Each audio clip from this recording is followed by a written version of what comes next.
You're watching the Top 6 Show, the original multi-club fan channel. Make sure you're following us now on Spotify and Apple Podcasts. The link is in the description below.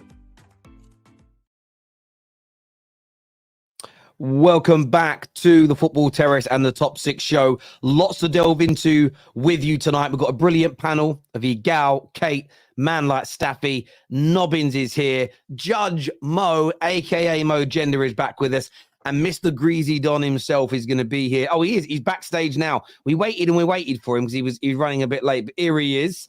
Don is here with us as well. Please hit like buttons. Please subscribe. Turn on the bell notifications as well. We are going to talk the weekend's football. We are going to talk transfer stories that are emerging today and getting opinions on them. But we have to start with some of the biggest breaking news of the afternoon today.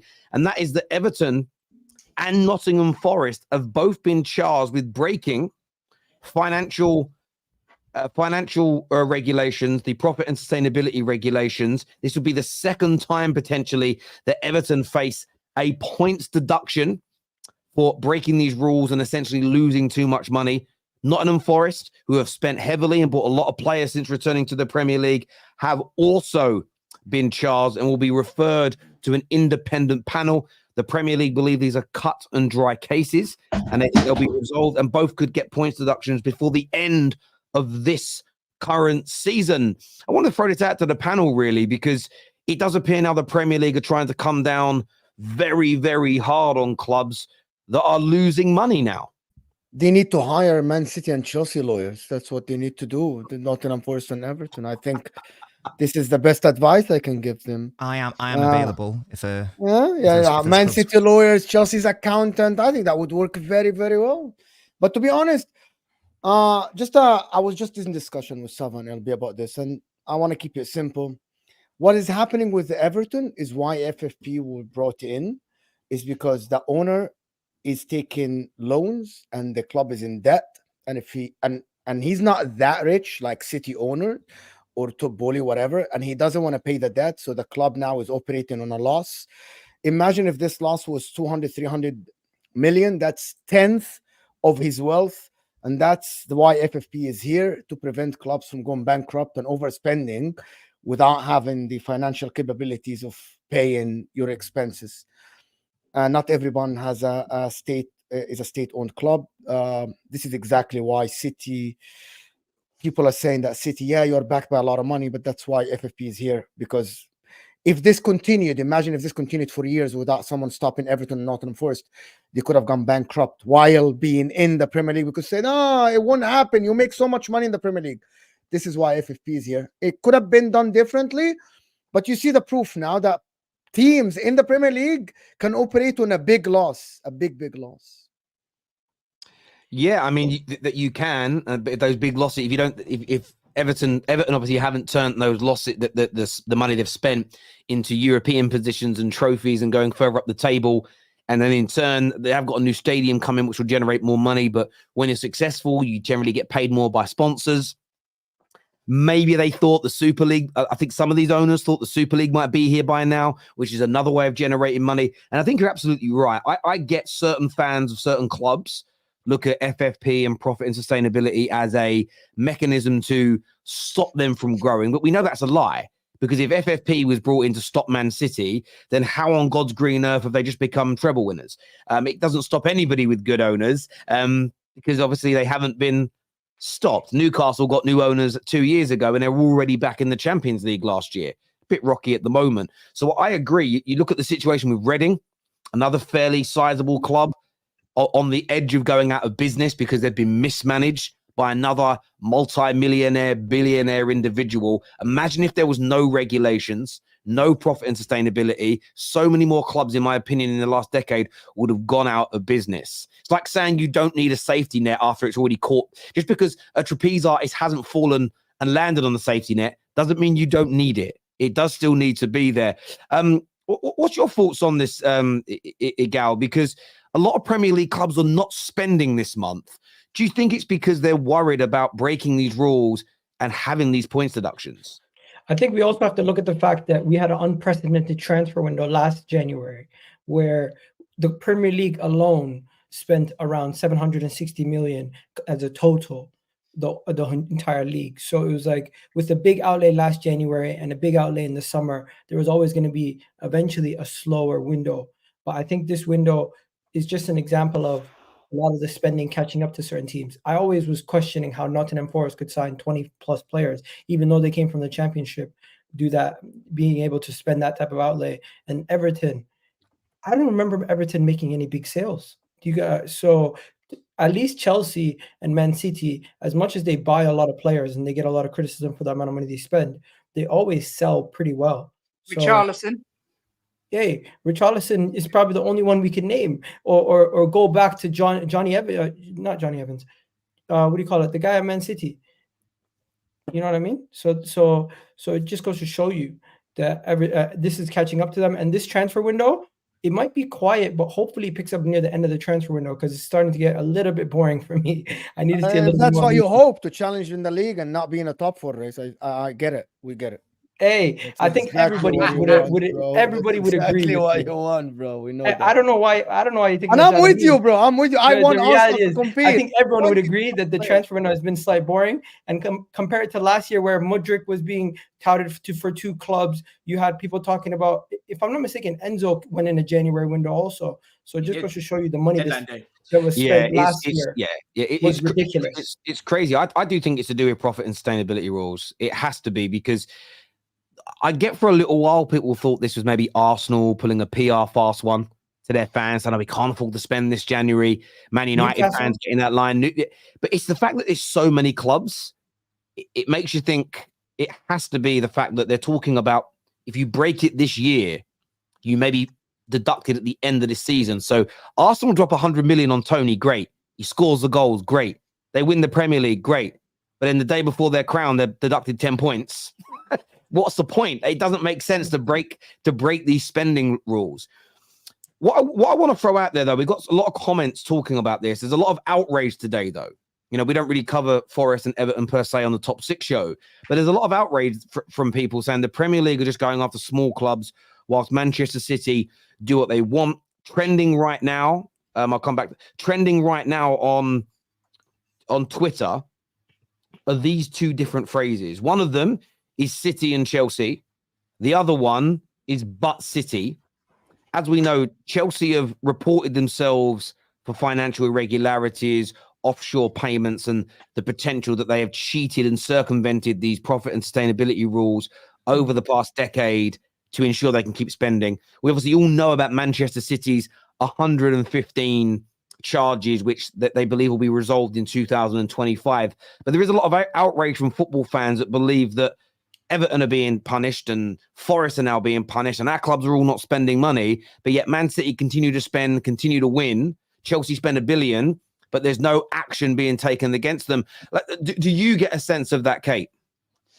Yeah, 100%. I mean, first of all, with regards to City, it's a massive embarrassment because obviously the UK government's got quite a good relationship with their owners, Sheikh Mansour, and the oil production and the importing. So it is really political, the whole City thing. I don't believe that if there wasn't that connection, something wouldn't have been done by now. For it to drag on for another year is ridiculous. I mean, I think it's 49 weeks now since they were served the charge sheet, and we're no closer to them even having a hearing, whereas Everton's was done super fast. But they haven't got the money that Everton haven't got the money that City have got. They can't afford to lawyer up like City have done and find these loopholes. I mean, Everton basically have said, you know, yeah, we're guilty, but you know, it was COVID times and it hit us hard, whatever. Whereas Man City have denied everything. They've found every loophole in the book to try and drag it out for as long as possible. But for me, I said it last time I was on it, if they want to get it sorted, they need to put something in place to stop Man City dragging their asses, give them an incentive to get it sorted, whether it be a transfer ban or whether they freeze their assets. I don't know what the answer is, but they can just keep dragging this out. They've hired the best lawyers that there are. And it just isn't fair. I mean, I'm of the opinion if you cheat, you get punished. That's it. But it's not fair that it's taking so long and City can just go about their business, you know, being top of the league or whatever, and could quite possibly win more trophies this year. when there's 115 potential charges hanging over their head and no one seems to be talking about it. Since you aren't it's a dragging the different feet, there are situation, millions of Terry. documents to review. It takes a long time to review millions of documents. That's why Yeah, but this is going to take a long especially when time. your lawyers are tying it up with this, that, and the other. Come on, What is this, that, and the other? Every loophole they can find, they've gone through. They straight away launched an investigation as to whether they could even be investigated. They've not held their hands up. They've not shown. They've basically come out and said that they're They've not. not held their hands up because they think they're innocent, though. No, but they've not shown the evidence that's been requested. They said in goodwill, Manchester City have not cooperated. They're in the process of disclosure, though, and as I say, there are millions of documents to deal with. It takes a long time to review those documents. You know, Man City fans can defend it to the hill. It's wrong what they're doing. And if it was a rival, you would be saying the same. But that's a hypothetical, so I can't really engage with that. The issue is that this isn't similar to the Everton situation at all, which is a very clear-cut instance of very basic financial breaches of however much money. The Manchester City allegations are much more serious, and therefore, if they are found guilty, the punishment will be much greater. You know, there's a reason why we are talking about league expulsion, relegation, million points deducted, etc. It's just not a comparable situation. What one is much more extreme in accusation and severity. Therefore, the investigation needs to take a longer time. It's not a case of City are dragging this out and. But they are. I don't even know what the. Well, no, they aren't. I don't even know what the game would be to do that. At this moment in time, the legal sides for the legal teams for Manchester City and for the Premier League are in the process of document exchange and disclosure and reviewing said documents. Again, there is no conspiracy to. Pardon? At all. They haven't disclosed the accurate financial information. That's a fact. No, they are in the process of disclosing everything. It's been 49 weeks. There are millions and millions of documents here. We're not just talking about financial accounts. Pardon? I say it's a joke the way City fans defend their cheating club. You're up against. It's not a City fan. You're up against a lawyer case. I just don't. You can't forcibly accelerate a process which is incredibly complicated and which it is and which involves however much information. Are you a lawyer? That's the main issue. I am, yes. Right, okay. Well, then you must know, with your hand on your heart, you must know that they're dragging their asses because lawyers on the television, lawyers on the radio are all saying the same thing. They're finding every loophole to question. But if the job of a Manchester City lawyer is to try to defend their client, why wouldn't they be trying to do that? I don't understand. Because if they're innocent, why don't they just give them the information they're asking for and job done? Because that's not how it works in arbitration. Yeah, because they're being paid to cover it up. There's a comment that's coming here. I like this. I'm liking this. I love it. That says City have questioned the entire panel of judges, bringing up what teams they support. Anything to delay. Okay. I don't really understand what the obsession with the delay point is. Anyway, even if we were to assume that they were delaying it, let's say for argument's sake they are delaying it, the end goal is still the same. So why does it matter? Can I ask you something, You don't Nobbins? see the comparison. Egal, just give me a second. Can I ask you something, Nobbins? No. If someone killed someone and their lawyer is so good, and they were found innocent, but you know they are guilty, in your heart, would you say that they are innocent? Sorry. So someone's committed a murder. Yep. And right. The lawyer is so good, and that happens every day. And they got him out of it. They got technicality. They got Robert Kardashian, bro. In a technicality, and that happens every day. You're a lawyer, you know that. Would you say they are innocent? They shouldn't be punished. Well, they are innocent in the eyes of the law, but in reality, no, they wouldn't be, would they? But it's a very extreme example because City haven't committed a crime here, nor are they being accused of committing. So a crime. I always go to the extreme to give you. Hang on, Mo. You've allegedly murdered football, metaphorically. Allegedly. I'm just asking. I don't know. Listen, I am not with Kate because I'm being careful with my words in case I get sued. Kate said something that is like I don't get. Kate said because City are very rich and the hard top lawyers. No, Everton are very rich. And That's Forest are very nonsense. rich. Everton and but Forest I think we moved past this, to be honest. and the Premier League they all I have wanted to equally ask- good lawyers. Yeah, I wanted to ask I Don was a just going to question say here. this before you. So go on, Egal, and then I'll ask my question and Don, go on. I was just going to say, Nobbins, can you not see from Everton fans' perspective or even a Nottingham Forest fans' perspective that they're looking at other cases that be taking so long and theirs being just quick, fast, you're getting a points deduction, you've already breached this is what you've done wrong. And can't you feel like they have the right to be like, oh, you know what? We feel aggrieved. We feel like they're punishing us over these other guys because they're bigger than us or they have more money than us or their situation is a lot more different than ours. But why is ours so quick? Why are we getting punished? I honestly get why Everton I thought fans he and answered this fans actually. feel like that. They're the ones saying the Premier League's corrupt, and they're looking at your situation and Chelsea's or other club situations, and they're saying, why aren't they getting the same treatment that we are? Just in addition to what I said previously, the main difference, the long and short of it, is that Everton and Forest have admitted that they've breached. So therefore, there isn't really that much of an argument to be made. They've accepted that they are in breach of profit and sustainability rules. Can I ask you something, Nobbins? City is saying that they haven't done anything. So by definition, which case is going to be dealt with quicker? A case where they've accepted wrongdoing or a case where they haven't? Terry, go ahead. I was going to ask another question, but yeah, no, I do get that, and I personally do see the differences between these two things. I get why fans are upset and angry. I blame it on the fact that the media companies don't have enough educated people on the screens talking about it. As harsh as that sounds, same with transfers. The fact that they don't have people every transfer window saying, "Please stop saying net spend; it doesn't exist," does my brain. If I ever took over as running Sky Sports, I'd literally sack any presenter that used the word net spend day one. Instant dismissal, no severance pay, you're gone. I'm serious. So they need to do that. Don, though, question. With Chelsea situation is even more unique because City are saying we ain't done nothing. We're going to delay it, which I think they have done, by a legal and typical means. They have delayed it. Chelsea's situation is different, though, because you, man, have grasped yourselves up. You have reported these findings.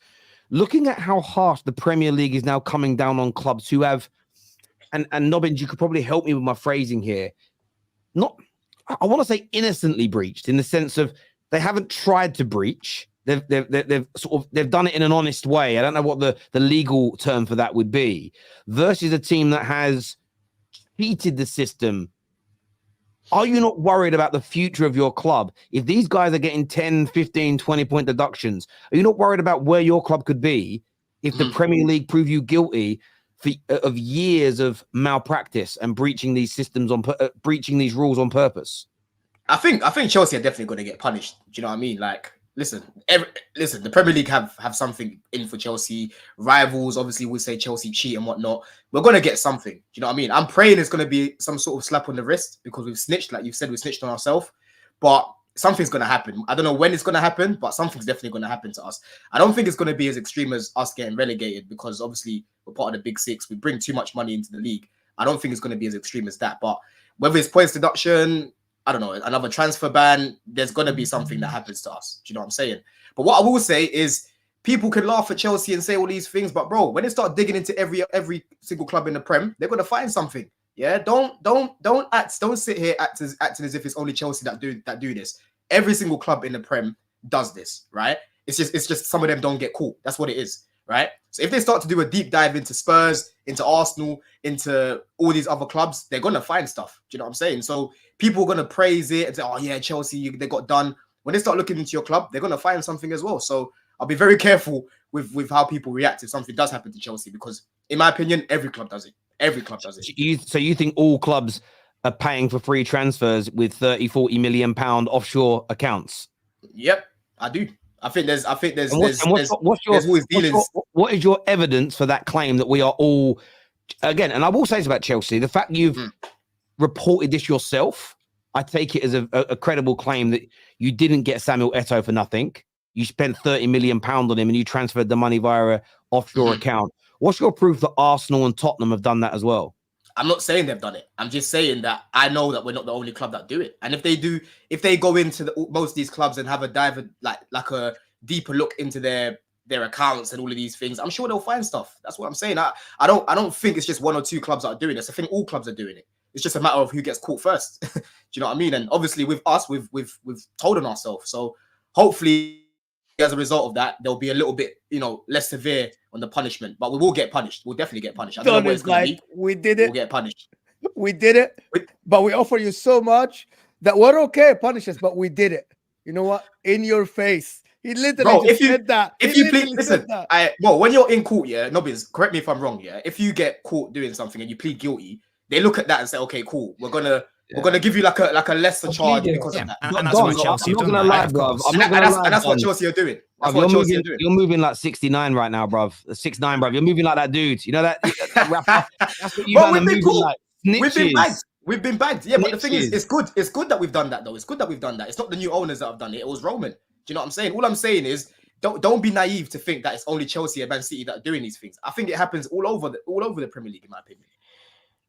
You're assuming, though. You're just assuming. I'm not, bro. It will come out. It will come out. All I'm saying is, be very careful. We all make content. Egal. I know when we get punished, Egal, I know you're gonna cook us, yeah. But be very careful because when things start to come out about your club, there's always receipts. It makes me laugh, right? Hey, well, the thing with me is, I don't know how you got here. Imagine that on your day, like you're charged today with the murder of Joe Blogg. What's your opening statement? Just want to say, a lot of people commit murder as well, you know. That's essentially what you're defending. A lot of people do murder as well. That's an extreme. That's an extreme example. I'm not doing that. I'm just saying that we've done wrong. We've snitched on ourselves. But let's not be naive and think it's only Chelsea that are doing this. I think many other clubs are doing this as well. What do you guys think triggered all of this? Could it be that they kind of relaxed FFP during COVID? A lot of people started spending crazy, and now they're like, it's back. They need to emphasize it more. This has all been created because the UK government wants to start to regulate football. So they want to be the governing body, which means Premier League money's got to go into the government to fund that, as an example. And the Premier League wants to demonstrate that it can self-regulate. So it is going to start coming down harder on clubs, doing more investigations, so that it doesn't get outside interference from the government. That is my theory as to why. Plus, they've gone after City in this way. Even if City are found guilty, if City are able to demonstrate that 7 other clubs have broke the rules but never been punished, how can you then punish a club heavily for cheating that system that doesn't have any teeth anyway? So you have to almost throw the book at some clubs, set a precedent for, 10 points deduction if you've innocently breached the rules because you've gone for broke and it hasn't quite worked, versus 10 years of deliberately cheating the system. You might be able to issue City with a 40, 50, 60 point deduction or something like that. So I think that's why they're doing it.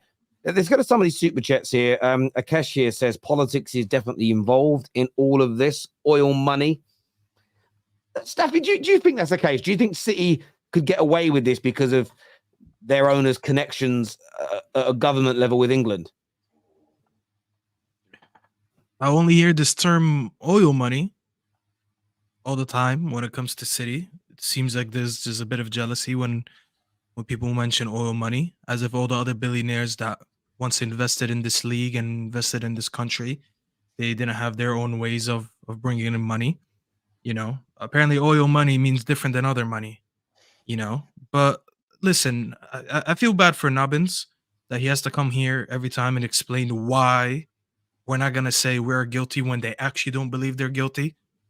I feel bad for Nobbins when he has to come here every time and explain why their situation is more complex than reporting financial reports at the end of the year and saying we didn't meet the threshold, which is a much simpler thing to do than to say, hey, yes, we were illegally funding a club from a third party, aka Dubai or Abu Dhabi or whatever was going on at the time, and all these things that were going on were like, we were paying managers basically under the table and stuff like that. It's so much more complex than just to sit here and talk about what's going on with the financial thresholds as we spoke.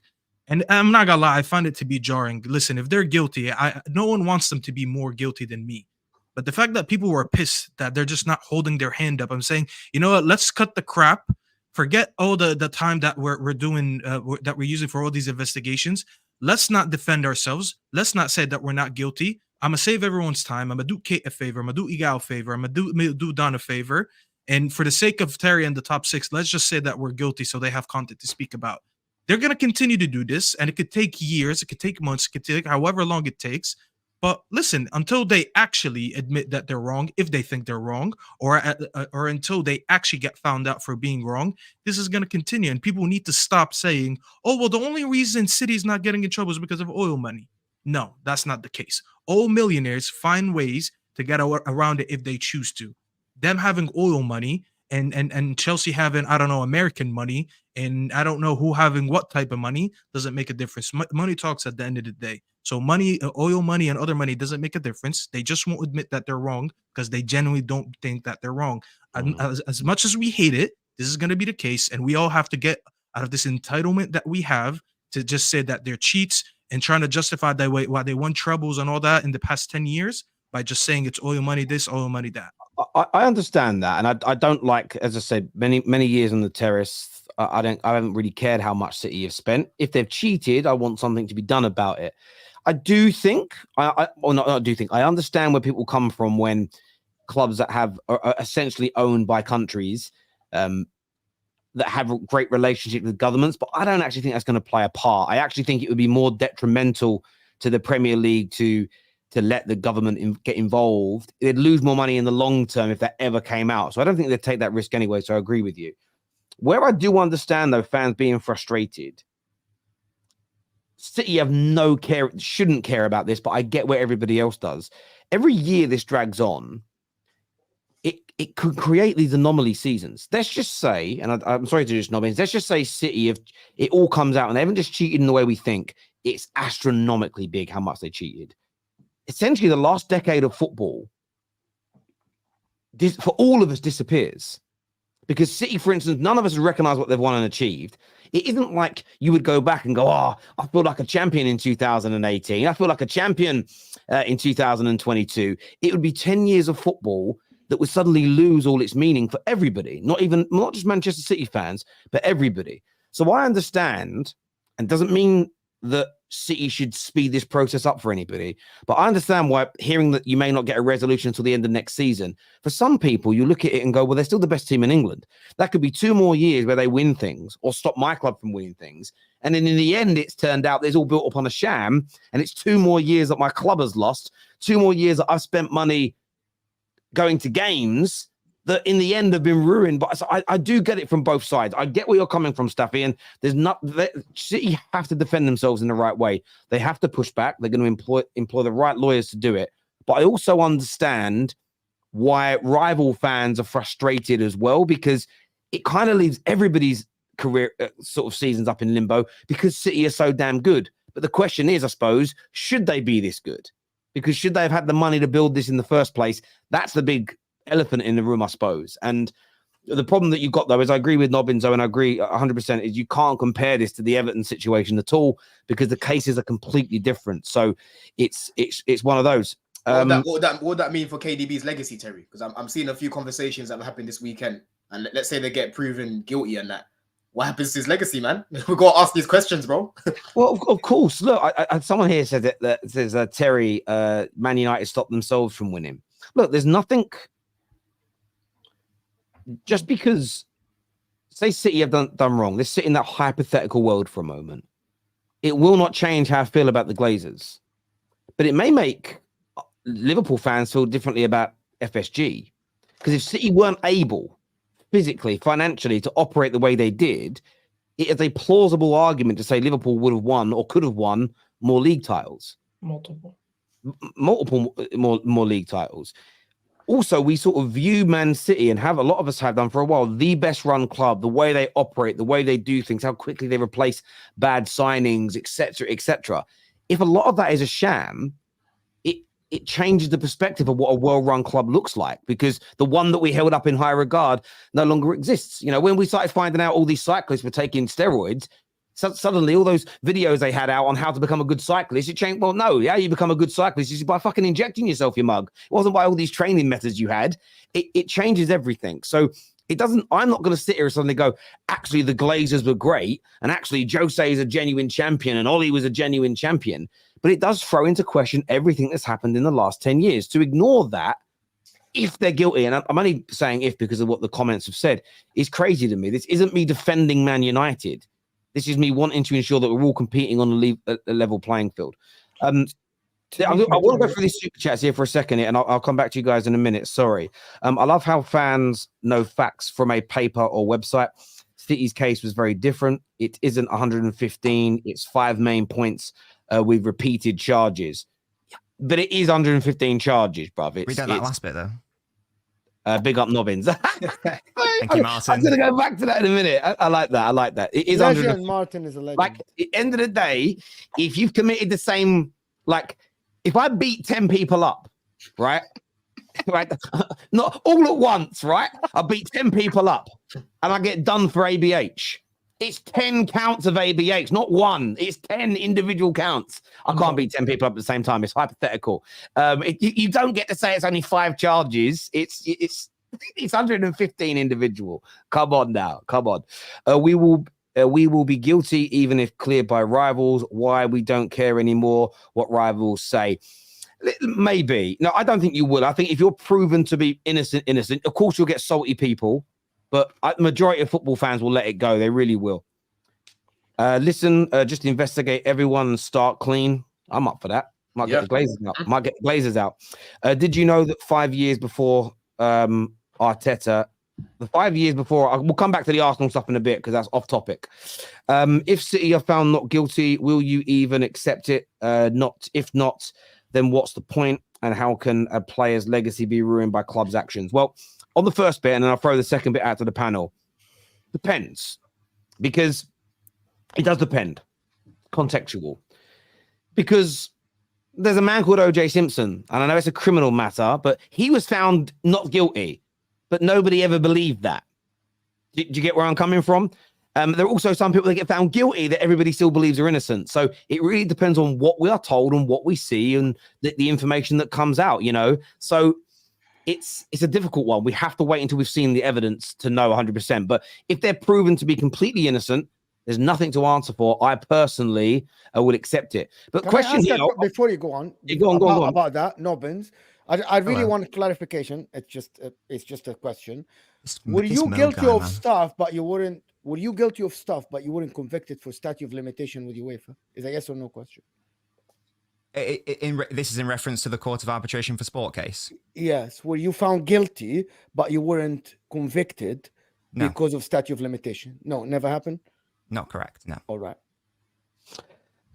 Chelsea snitched on themselves with the same intention as the FFP loophole. Get ahead of the curve and exploit the system, reap the rewards and relax. Yeah, grasses, mate. Chelsea are the new grasses. That's what they are.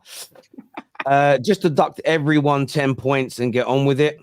Well, only if you've done something wrong. Don't deduct anybody else.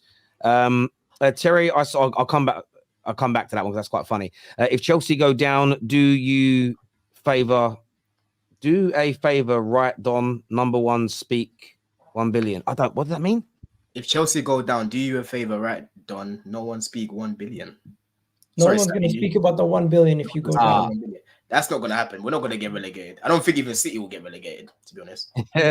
Enigma here says, City fan, that's you, Nobbins. No one believes you. O.J. Simpson is still guilty in public opinion. All your trophies have asterisks. That's the sense of entitlement that I'm talking about.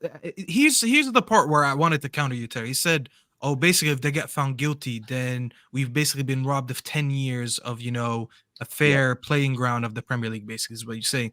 Well, if they're not guilty, Nobbins is going to sit here and be like, while I was trying to enjoy my trophies, him and all City fans, I had to listen about this bullshit for a decade just to find out that I'm not guilty. Is anyone going to go back to Nobbins and apologize and say, I'm sorry, Nobbins, that we cornered you every time? Hang on a minute there, Staffy. The emails that have come out that have led to this investigation, they say they were hacked.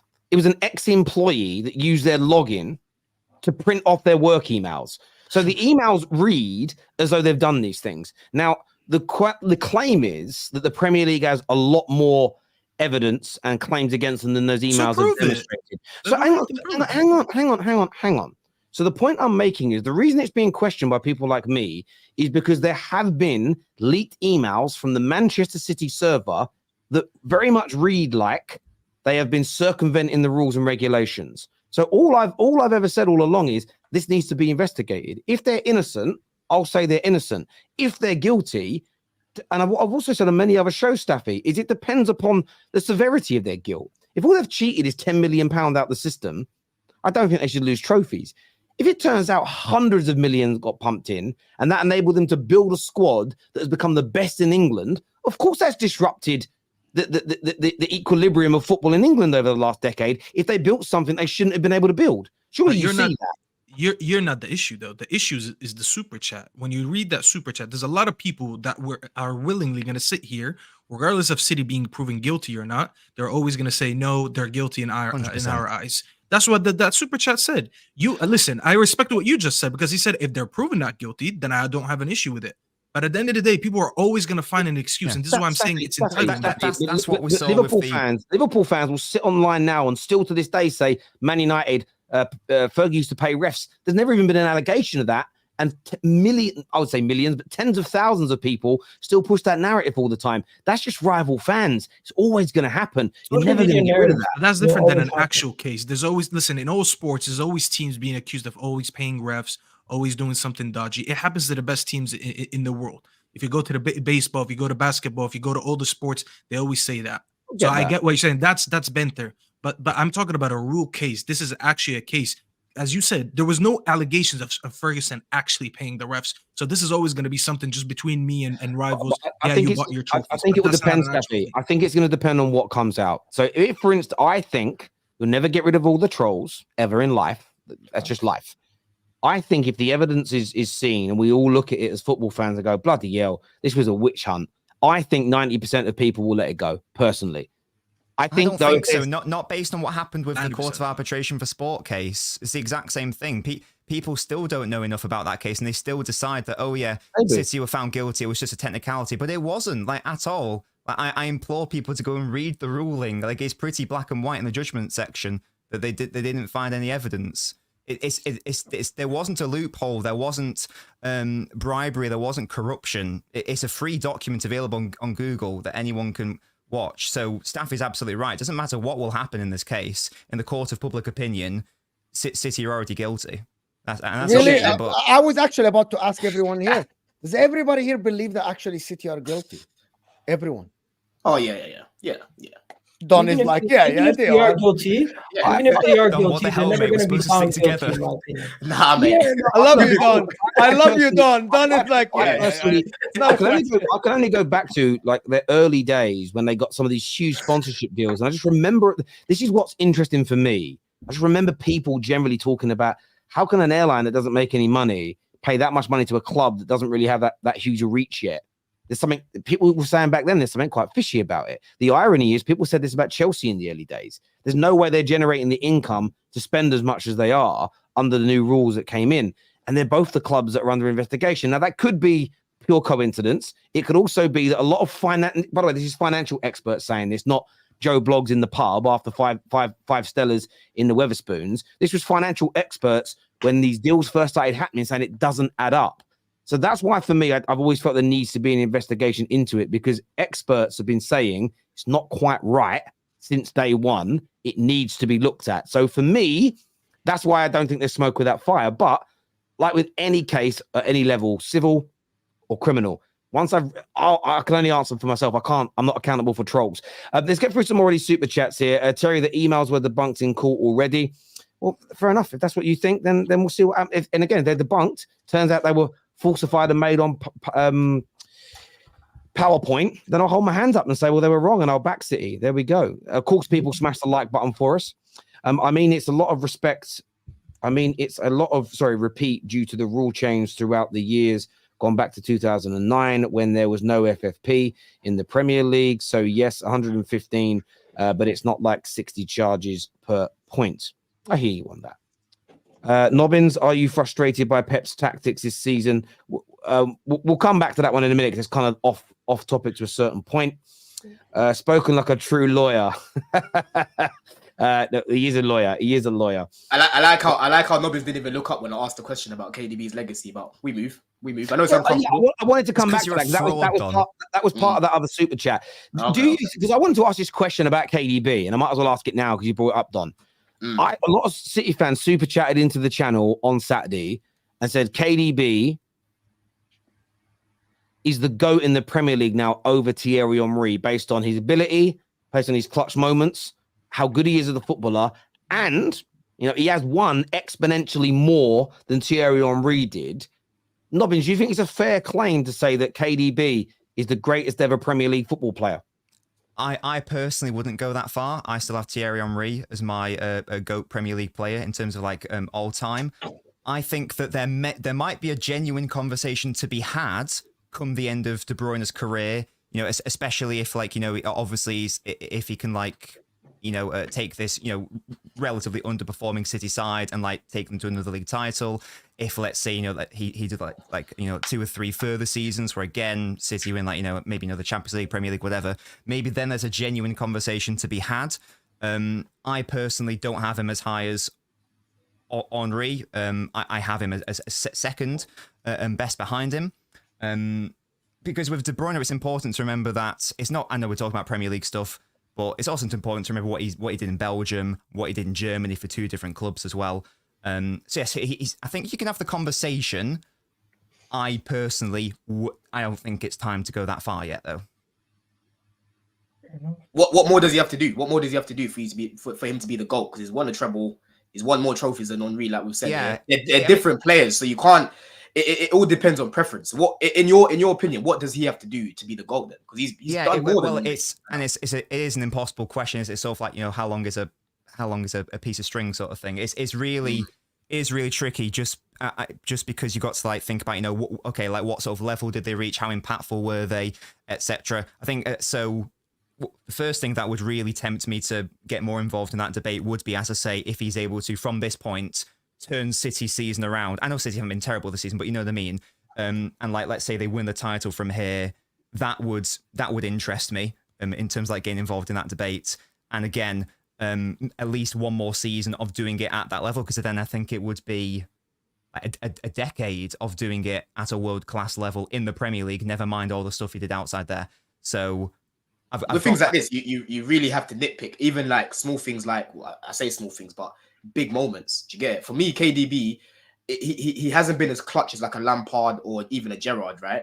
But he has got big moments. Like last season when he scored against Real Madrid in the Champions League. Henry, I believe he's never scored in the final. Am I correct in saying that? I don't think he's ever scored in the final. Yeah. No. Right? Well, he did score in the final with France. No. Premier League legacy. We're talking about Premier League legacy right now, yeah. Fair enough. So scoring with France. Hold on, but when you definitely Don, I want to stop you. You just said that KDB isn't that clutch. I would argue that KDB has been every bit as clutch as Gerrard has been in the Premier League. Every bit. I'm talking. Nah. For me, in the Champions League final against us, the guy went off injured. Even before he got injured, he was a ghost. I don't think you can blame him for getting a broken face, though. No, but I'm talking. Let me land my point. Even before he got injured, he wasn't playing well in that game. Yeah. Okay, we can argue that if he played the full 90 minutes, he might have come up with a moment. But the big thing that people have always spoken about KDB, including myself over the years, is that we need to see him turn up in bigger moments, right? He over the season is consistent. But when we're talking about, again, Champions Leagues and tournaments like this. Champions League final, but I swear I've seen KDB turn up in big, tight. I've seen him score against Liverpool. He has 7 goal contributions in finals. De Bruyne. He's the reason he scored against PSG home and away to get City to their first ever Champions League semi-final. Did he score against Madrid last year? He scored Madrid in the semi-final. He scored the equaliser at the Bernabeu, then proceeds to get 2 assists in the 4-0 demolition at the Etihad. He scored against who was it who played in the semi-final in 2021? Was it PSG?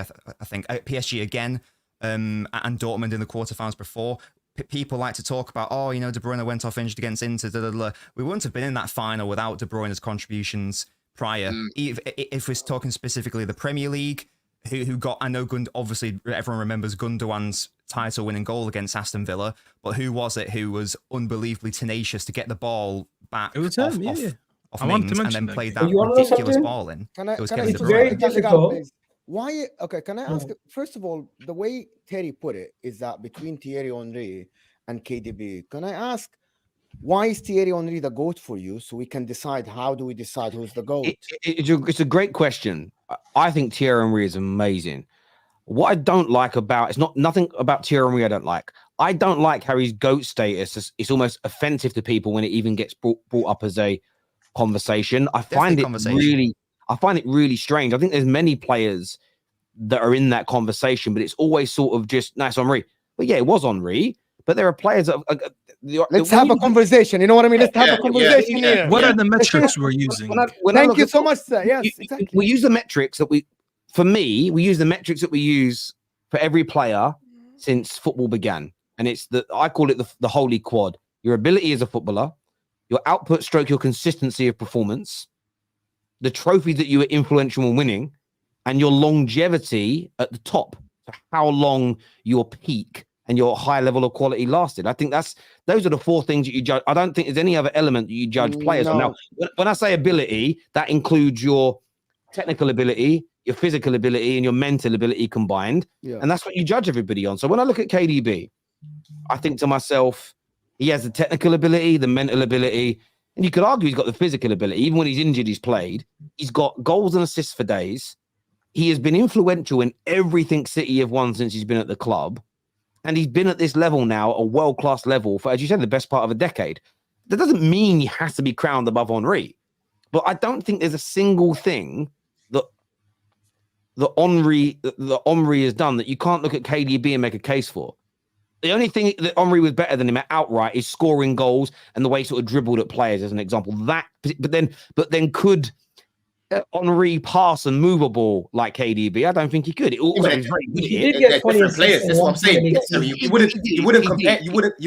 wouldn't compare them as footballers because they play. Exactly. That's what I'm saying. I don't even think it all depends on preference. I don't even think everyone on this panel has him as their greatest Premier League midfielder of all time. Is that the case? Does everybody no, I don't. Here have him Really?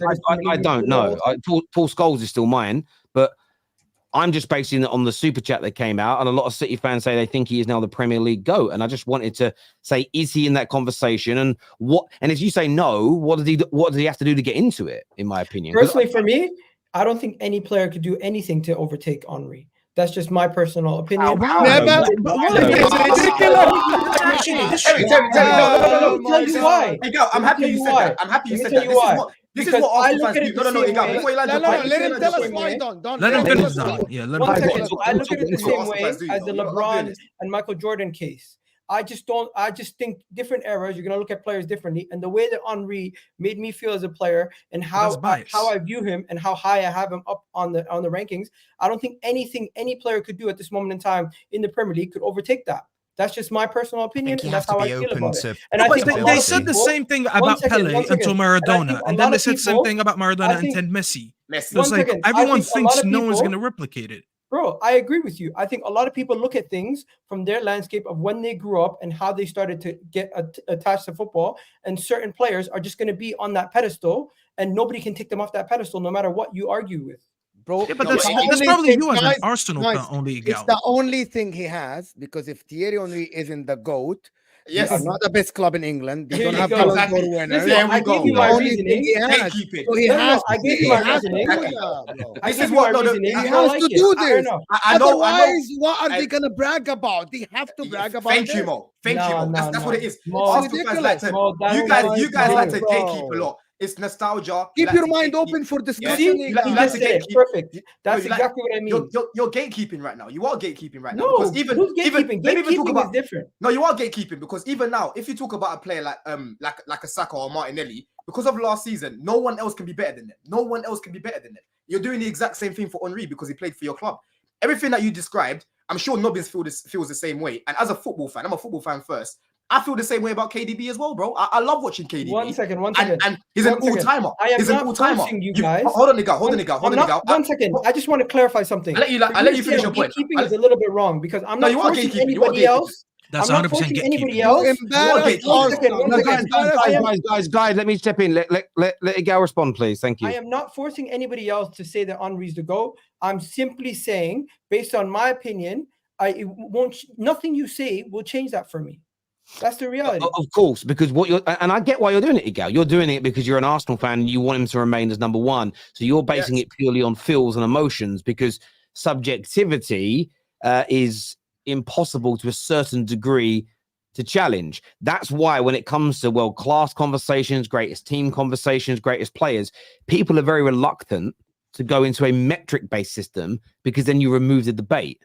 If it's based on, that's why Liverpool fans hate when you speak about the greatest Premier League midfielders. They hate trophies because they know that their best guy didn't win as many trophies as others, so they try and discount it as an example. When it comes to that same conversation, Man United fans try and take away the GA a little bit, because although Scholes had a good GA return, it isn't as good as Gerrard and Lampard. So people will always try and remove the elements that puts their player at risk.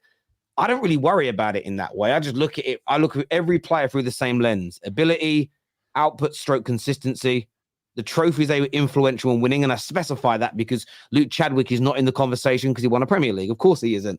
It's on that. And look, KDB's in that conversation. I think Mo Salah, when he retires, is going to move into that conversation. And they're probably, Haaland's too young to speak about him. They're the only two players, honestly, at the top of my head, in the last 10 years that are going into that GOAT conversation in the Premier League. I think you could make an argument for Eden Hazard with how good he was as a footballer. I think on ability and stats, you've got Harry Kane, but the guy didn't win a bean over here, so he can't be the GOAT. It's impossible. You can imagine being the GOAT of a sport and you never win anything. It's never happened in sport ever. I know he's a great player. So yeah, viewers, let us know what you think about KDB. Could he become the Premier League GOAT? Let us know in the comments section below. Of course, Man City not charged. They are charged. J Gaming, they have been charged. That's literally what they're going to a hearing over, is because they have been charged, my friend. Henry is an invincible. Let's not forget that. No one has. And Henry, Terry, you know what's so funny about this? What's so funny about this argument? Yeah, you don't get 5 Premier Leagues for going unbeaten. Like, The Invincible is the worst thing that ever happened in this country, you bro. only I get hate one. it, You bro. know that. The way they use it to win every argument, this is the worst thing that's ever happened for this country, is that they won an Invincible, because they didn't have the most points, they didn't have the most goals, they didn't have the most clean sheets, they didn't have the least defeats. I've seen Liverpool have a better season than them, finish second, but no one wants, because of one loss, this team is all of a sudden better, bro. It is the worst thing that ever. They don't care about trebles, they don't care about quads, they don't care about doubles, they don't care about trophy tallies. They just care about gold. It's yours gold. That's it. By the way, we do have league diamond doubles, so we've done that before that. No, I'm not saying that, bro. There's people that put your Invincibles over your teams that won the domestic double just because they had 0 losses. But it is an achievement, isn't it? Guys, Like, it is. I It want is to an just move on. unprecedented achievement. Okay, guys, let me just move on from this a little bit, just interest of time, and I think other commitments people have got on the show. KDB is the Premier League's most is the Premier League most criticized not being clutch. Have other greats won every trophy at every opportunity? No, they had their failures also. But I do think KDB is clutch. I really do. I really do. If you're not great, you don't get criticized. If City are guilty, what would the acceptable fine be? You can't say until we know what they're guilty of and how much. It's an impossible. Even if they're guilty of all charges, depends how much money that entitles and what it did for them. It's impossible to answer right now, my friend. He scored against Arsenal in both games, equalizer against Madrid, 2 assists in the return game, 2 assists in the FA Cup final, all last year, by the way. I mean, last year he had a very, very good year, bro. Very good year he did. He did that for Wolfsburg as well, by the way. Scored in finals. He certainly did.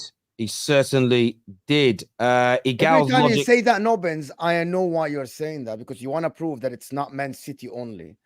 Because you feel like he's being helped by Man City. Yes, you have to prove a silly argument that he's done it outside because he isn't a product of the system. Back KDB 100%. When people go, but Paul Scholes and Giggs were only good because they were at Man United. No, Man United were really good because of those two. You morons. It's the way it's when you've got a good team and great players in it, those great players get like played down. which is just Messi weren't as good. He was playing for the best club team ever. So actually, Messi's shit. But that's how I hear that logic. It's so stupid. Yeah, Iniesta and Xavi. That's the reason why. Yeah, that's why he's good. Yeah, it's so dumb. Egal's logic is horrible. Leicester fans may feel that Ranieri is the best manager ever in the Premier League because of how they feel. Best ever debates need criteria. Of course, they need a criteria. But you try to tell a Leicester fan that Ranieri isn't. See what they say. Yeah, no Leicester fan will ever say that Ranieri is the best. Ranieri's better. Yeah, Ranieri's better than Pep. They would never say it. I guarantee you, not 1%. They'd never say it. Fact, you guys are trying to make Egal seem crazy and talking about Arsenal fans is nothing to do with what asked most rival fans. Henry emulated fear by himself. Have you not heard what Klopp's just been saying about KDB? The whole Premier League is shaking. This is the thing. You can say the same thing. These are great players. These are great full-time greats we're talking about. 100%. No one is slagging off Henry as well. We're just saying let's have a conversation. But if you don't want criteria and you say it just has to remain as it is, that tells me you're fearful of someone being removed, in my opinion. Because when it comes to the criteria, that's not even what I said, Terry. I just said I'm not saying you did. I'm talking about super chat. GOAT conversation: Henry, Salah, KDB, Ronaldo, Giggs. I think there's more names that go into that as well, but they're all. Rooney, yeah. I don't know why. Like when Rooney is. Rooney's one of those weird players. I think it's still because there's still a lot of people that he ruined a lot of lives. He ruined a lot of childhoods, and he hasn't had the affection that others have got. If lots of if and buts, panel moving like Sir Max a lot. Well, that's football, bro. Football is if buts and maybes. First Prem Hall of Famer says a lot. Henry, the GOAT. Yeah, but we all know why he was the first. If it wasn't for a court case that was going on, it would have been Ryan Giggs. So, it is what it is. Do you think FFP will damage the Premier League long term? No, I think FFP it will help. It will stop clubs going bankrupt. So I think it will help the Premier League personally. It's a unique achievement, Staffy. Same way United fans yapped up about the treble until City did it. Come on, you gooners. I never justified it to win every argument. That's the difference between me and you guys. Like, I can have conversations without just saying, oh, 1999 treble, oh, 1999 treble, oh, 19. That's what you guys do. Anything, bro, you would say good morning to them and they just remind, hey, we won the treble. We were invincible, by the way. Good morning. Bro, come on, bro. Use another argument. Don't you think that the treble separates you from Liverpool, though? Not really, because we're very close on so many metrics. No, I do think it separates us. I get it. I get the argument, but I'll tell you why it doesn't separate us. Just quick there. The only reason it doesn't separate us is because they have 3 more Champions Leagues, so they can throw that at my face. That's what I'm saying. It's always an argument to be had. Henry is the reason Arsenal have so much fans around the world. Henry's impact is greater than everyone, and Arsenal plays the best football back then. Fair point. Henry was the face of the Premier League. He helped make it what it is today. Far more iconic than KDB, in my opinion. That's a very fair argument. Michael Jordan. Thierry Henry in 2002 to 4. I think this is because I lived in Egypt at that time, right? So I'm a foreign fan. Thierry Henry was the guy. People used to TV, like when I was in the social club, it used to be Arsenal games on TV for Thierry Henry is playing, especially after the World Cup. So yes, that's a fair argument. I agree with the first half. I agree with the first half about Henry 100%.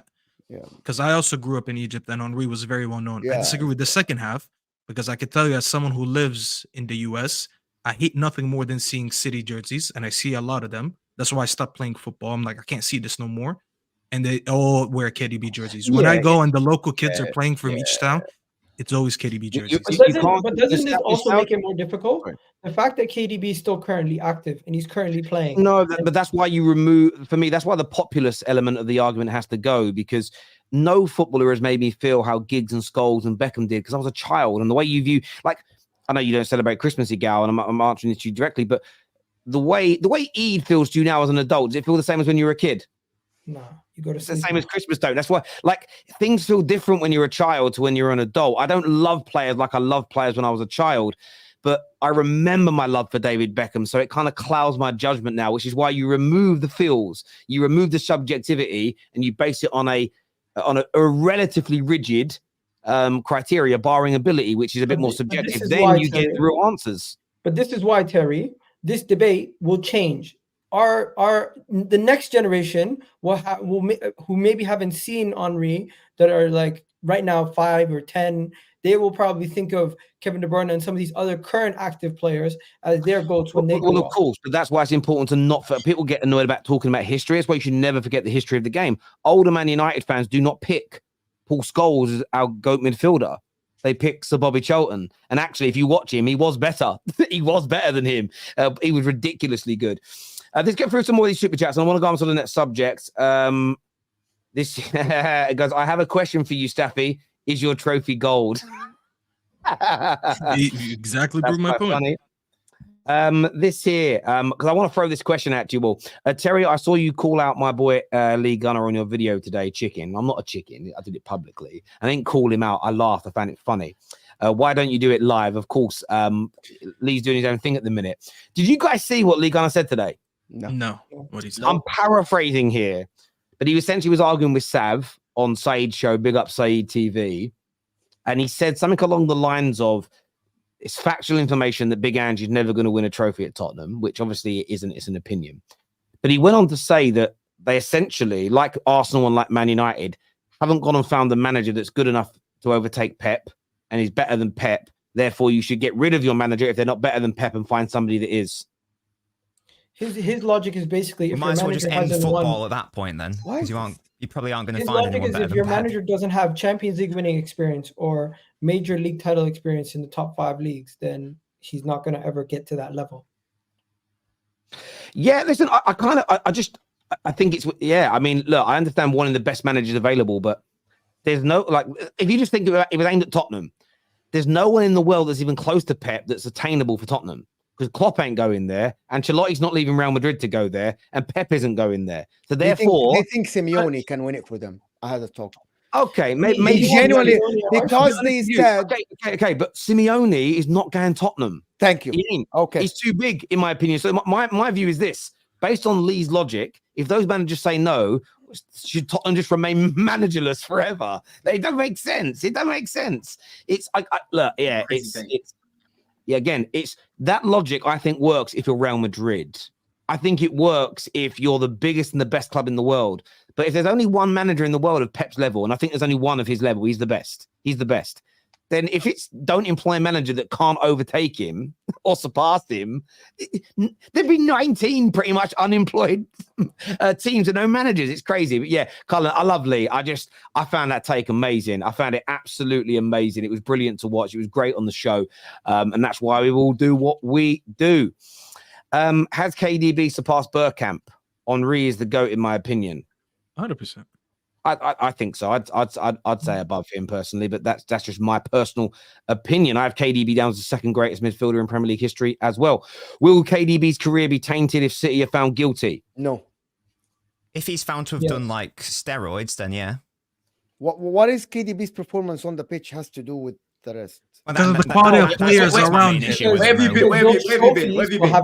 Hold on. If Staffy has an argument that's saying the quality of the players around him, that actually, even if they are not found guilty, that takes away from what he's doing, because he's doing it for the players around him, or he's individually brilliant. No, I'm mocking it, Mo. I'm not actually saying. Yeah, I get what you're saying, and I'm arguing the people that will argue this. I don't necessarily think it depends on what they're found guilty of, if they're found guilty. But I don't think any less of the players. Do we think any less of the players that were part? Do we think less of Patrick Vieira? Because I swear he was part of the Juve team that got relegated for cheating. I don't know if he was there when they alleged. We don't feel less of. I don't think we feel less of the players' ability. We look at bribe the referees, people. I wouldn't look at the players' ability, but when we have arguments between two players that are very close, they might look at some of his trophies and say, "Oh, you can't count those now." Bro, no one looks at Del Piero and Buffon and say anything about their legacy, even after all the shit that happened with you. I agree. I don't know that because they actually do. I don't think it'll impact the players, but I do think it could. I do think it could actually do stuff, though. In Italy. Yeah, but that's also comes from bias. They say it's exactly what Egal said, because they said, but that's completely different, because they said some of the trophies you won, you literally bribed the referees, and it's proven. You paid the referee to give you a penalty or give you a goal. I expect that from Italians, though, because completely different. But the question is this, though. This is the question I would ask, and this is just a hypothetical one. if City didn't win as much as they'd done, would we look at the KDBs as good? If, for instance, Henry was the same player, but he didn't win the Premier Leagues and he didn't go invincible, would he be looked at as the GOAT without those? Would Scholes be Scholes if he wasn't part of a treble-winning team? Exactly. That's why I asked the question in the beginning, because you said Thierry Henry is the GOAT. And I'm like, what criteria? Are you building that on individual ability? Because Thierry Henry won only 2 leagues, failed in a Champions League final, while KDB won a treble. You talk Rooney won a Champions League. Mohamed Salah won a Champions League and a league title. So that's better than 2 league titles. And for multiple Arsenal. golden boots. Yes, and that's better than Thierry Henry. Yeah. He had the most double digits goals and assists in the history of the Premier League. Yeah. Which criteria do you want to use? Is it trophies or individual ability or Hazard by himself is a different story? It's an interesting conversation. Viewers, let us know what you think, what you feel.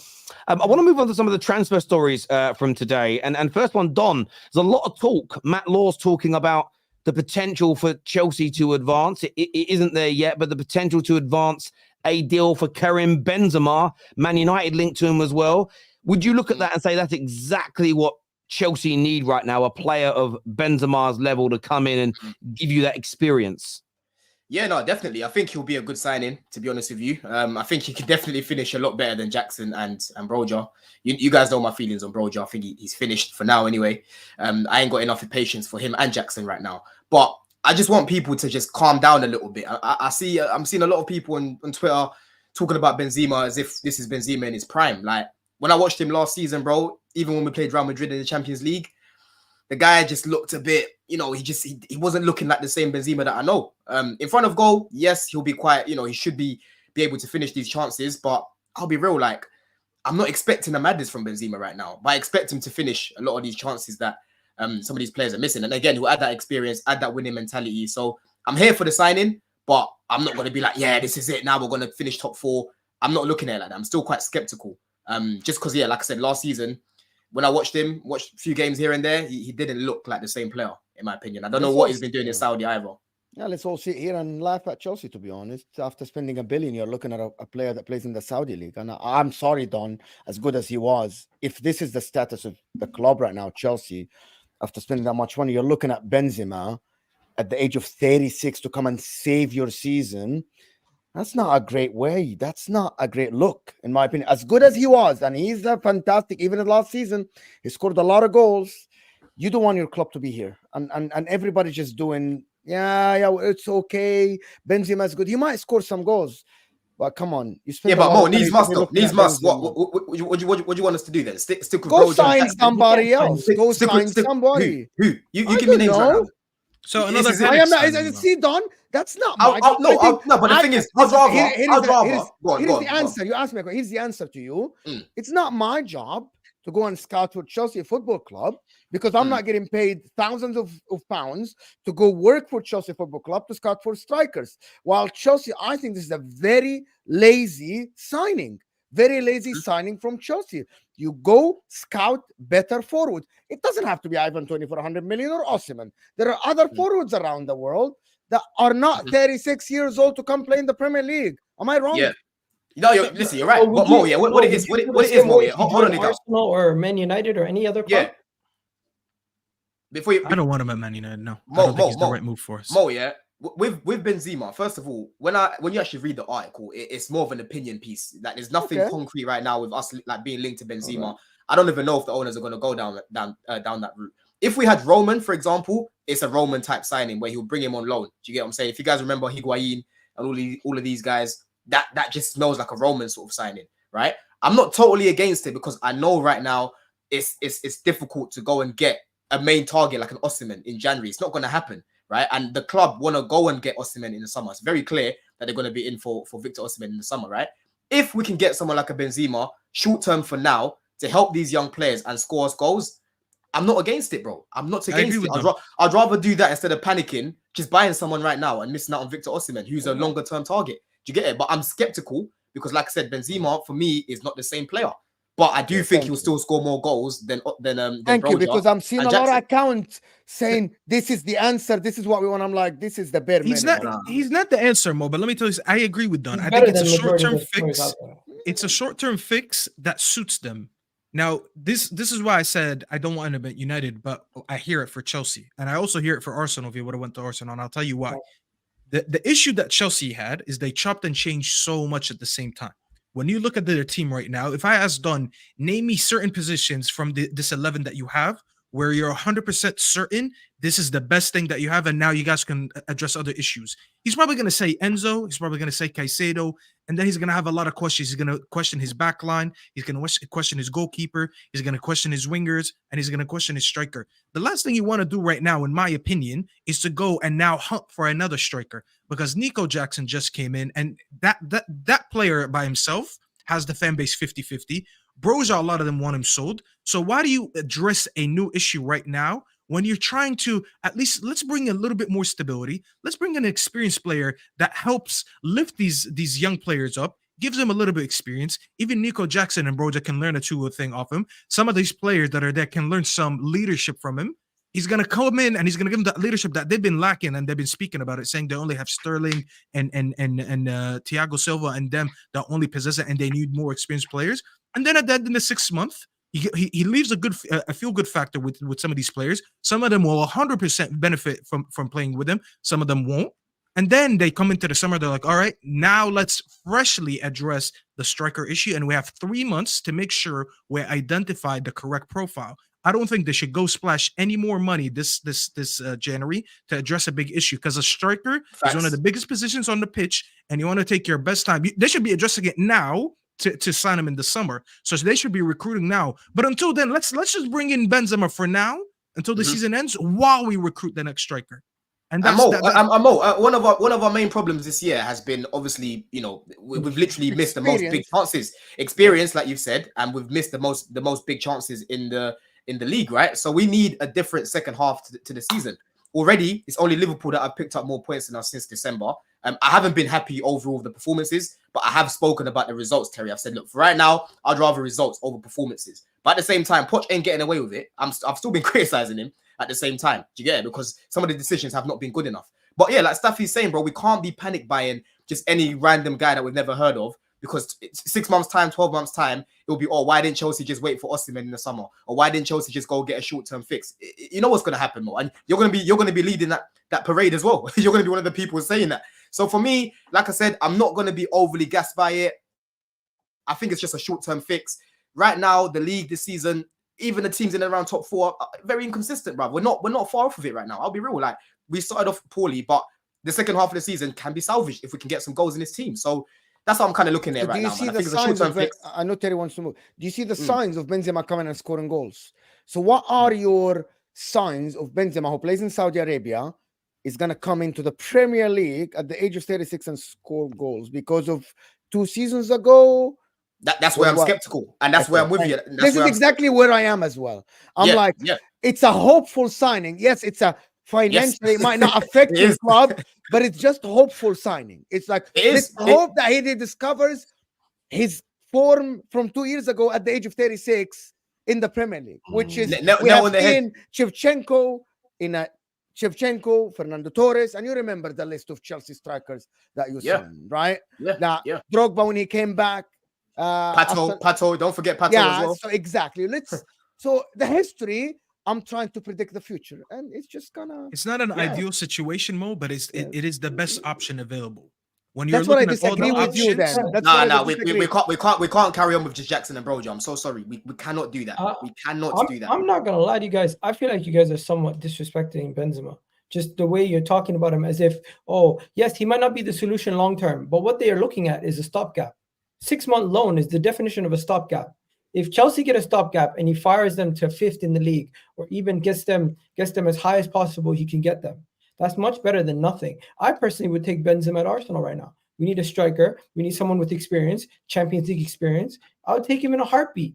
Like, let's look at the market. Who's out there, bro? There's no strikers out there, bro. There's no good strikers. That's why Mo said that, bro. Compare all the Premier League strikers. Ivan Toney's not happening. Alexander Isak's not happening in January. Victor Osimhen's not happening in January. You're not seeing them go for a no-name 16-year-old or 22-year-old to help them when they need somebody right now. It doesn't make sense to say, go get another 22-year-old. To do what? It's just as improvement. not 36 Facts. years old. Benzema plays for Saudi Arabia. Guess what, I have bro? the same How old energy is- for my How club. old is Lewandowski? That's the thing. When in Inter last summer, as a third option, signed Alexis Sanchez, who had a fantastic season at Marseille, I said this is a shit signing, and it's 1 year contract, right? No nothing, no financial impact. I said it's a shit signing, third striker. But we're talking about Chelsea that want to make European football. Hang on, Mo. But Alexis Sanchez has not been the same player since he joined Manchester United. Last season, Benzema was still one of the best strikers in the world. There is a fundamental difference. I'm actually a little bit surprised Staffy says he doesn't want him at Man United. I'd love to hear your reasoning as to why we don't need a short-term fix like a Benzema right now. What are we going for the remainder of the season, Terry, to go for another short-term fix? I'm looking at my team different than Don is looking at his team and Egal's looking at his team. Egal's trying to go for a league. So he's trying to add maybe that extra push that wins him the league. Don has already did his rebuild, and he's trying to bring in someone who's a short-term fix for now, but is going to benefit overall when you put an experienced player with a lot of young players. It might pay off in the future. Same thing when we did with Cavani a few years ago, where Mason Greenwood learned off him and Rashford learned off him, and Martial was playing well with him. When I look at this United team, I look at this team and I don't want 90% of these players here next season anyways. To me, if we sign Benzema at United, it's just a reaction. And I think it's time for us to be proactive. I don't want us to be reactive anymore. I'm looking at this season. This season to me is a write-off. So what do you do when the season a write-off? You start preparing for next season. How do you start preparing for next season? All right, let's slim down the squad anyways. It's in January. We sold the likes of Hannibal. We could potentially get rid of Martial, all that stuff. You slim down the squad. We are talking about getting a new manager, right? So how about we start getting rid of the players that we don't need, start recruiting for the players that are going to benefit us in the next season. And in the meantime, let's not sign any more players. I don't want Ten Hag to sign any more players because it's going to be extra wages. It's going to be extra players in the squad that we don't need. And we don't have anything to go for. If we're going for a top four, be like, you know what? We need him. We need him to come in and help us just be that extra boost that we reach our goal. What is Man United's goal? We don't have a goal this season. We don't have anything to play for. What, the FA Cup? If anyone wants Benzema to get just a few goals and potentially win an FA Cup, then I hear it. For me, I'm already saying this season has been a write-off, and I want us to be proactive and start building for next season from now. I get that. Benzema doesn't matter for me next season. I understand that. The only caveat I would throw in there and challenge is if we keep losing like we're losing this year, you were just like when with Ralph, we got worse and worse and worse. We took that hangover into the next season. We should try and we need, even though I agree with you, I want a lot of these players gone as well, but we've got to try and win more games, play better football, and end the season as well as possible because the season and take any feel-good factor, confidence, whatever it may be, into the next campaign. Equally, I still want to be in Europe in some way, shape, or form next year because I think playing 2 games a week is better for squad building than just 1 game a week. I think it's important to do it. But I get where you're coming from. I want us to be proactive. That's why I think a short-term deal for a Benzema is really good. Because if he comes in and is still that player that many think he is, you might then look at it and go, maybe he's the option for a year deal after that to sit alongside a Rasmus Højlund who is young and is raw. Because we're all talking about needing an experienced striker next to him. So I think I think he is a proactive move because if at the end of 6 months you want to get rid of him, you can do that as well. And I'd like us to, I get where you're coming from, but I would still like us to win some more games this year. Just even if it's just for the vibes, I just want to win a few more games. But I do get your point about being proactive. I agree with Ineos. I don't want us going out and dropping £80 million on a signing this January for Ten Hag. I think that would be a complete waste of time. Spend proper money in the summer. I agree with that element 100%. 100%. Yeah. What about yourself, Kate? What's your thoughts, Kate? Because there are some fans of Premier League clubs that want Benzema. There are others that are saying he's too old and finished now. Like, would you take him at Tottenham right now? Bloody hell, what, alongside Werner? We'll have all the old rejects that are no good. No, I mean he wouldn't come to Benzema rejects. You're calling Benzema a reject. We're not rejects. You're talking about Real Madrid legends. Respect. They go to Saudi to finish their careers at the end of the day. He's 36. Yeah, he deserves a paycheck. He deserves a paycheck. He's like another He's all-timer. a sensational player, but for me, I mean, he'd never come to Spurs because we'd never pay him the wages that he wants. But for 36-year-old coming in, No, I mean I'd rather go for someone like Dybala or someone like that. But then he's got a dodgy injury Dybala! record. Oh my god. Dybala's worse. Dybala. If you said no to Benzema, I respect it, but you want Dybala. No, I don't want either. But I'm saying if I had to choose, I wouldn't take Benzema. I Oh, think you're he's saying you slow. would rather a creator than a goal scorer? Yeah. Well, but But you have Madison. Why would you need Dybala in that team? I'll take what everyone Madison's can get at the minute. With the team Dybala's we not a have. striker either. Poor old Jim. I I mean, think we need to remember last. yeah. I can't believe you just called Benzema a I think we reject. need to That's why remember I'm- last year Yeah, that Inter was wild. Milan. Believe it. Inter Milan I feel went offended. to I'm not even French. I feel Inter offended. I'm Milan not went to even a French. Champions League final with Edin Dzeko as one of their strikers. This guy I was didn't mean 36 years reject old. on. What I meant was he's gone to Saudi to finish his career. The fact that That's you're what comparing us he's to doing, Spurs is right? insulting, but fine. No. I'm Yeah, not but talking about hey, that. Insulting. I'm not talking What about is- you and Spurs. Wait, Egal. Wait, hold on No. a second, Egal. Safi, all the numbers that all the figures that you said about Benzema the other day, how much is he earning a month? Is it 4 million a month? He makes 4 million a month. 2 He million a makes week. 1 point something After million tax. a week. Yeah, so After whatever- tax. Okay, after, Well, there's after no all the tax in trophies is Saudi. won, after all the trophies is won, the longevity, winning everything that he won, playing with all these players, you know, cementing his name as an all-time great. You can't look down at that and say, "Oh, come on, he's gone Saudi to ruin his career." Come on now, man. We're not Come ruining on. his career to finish his career.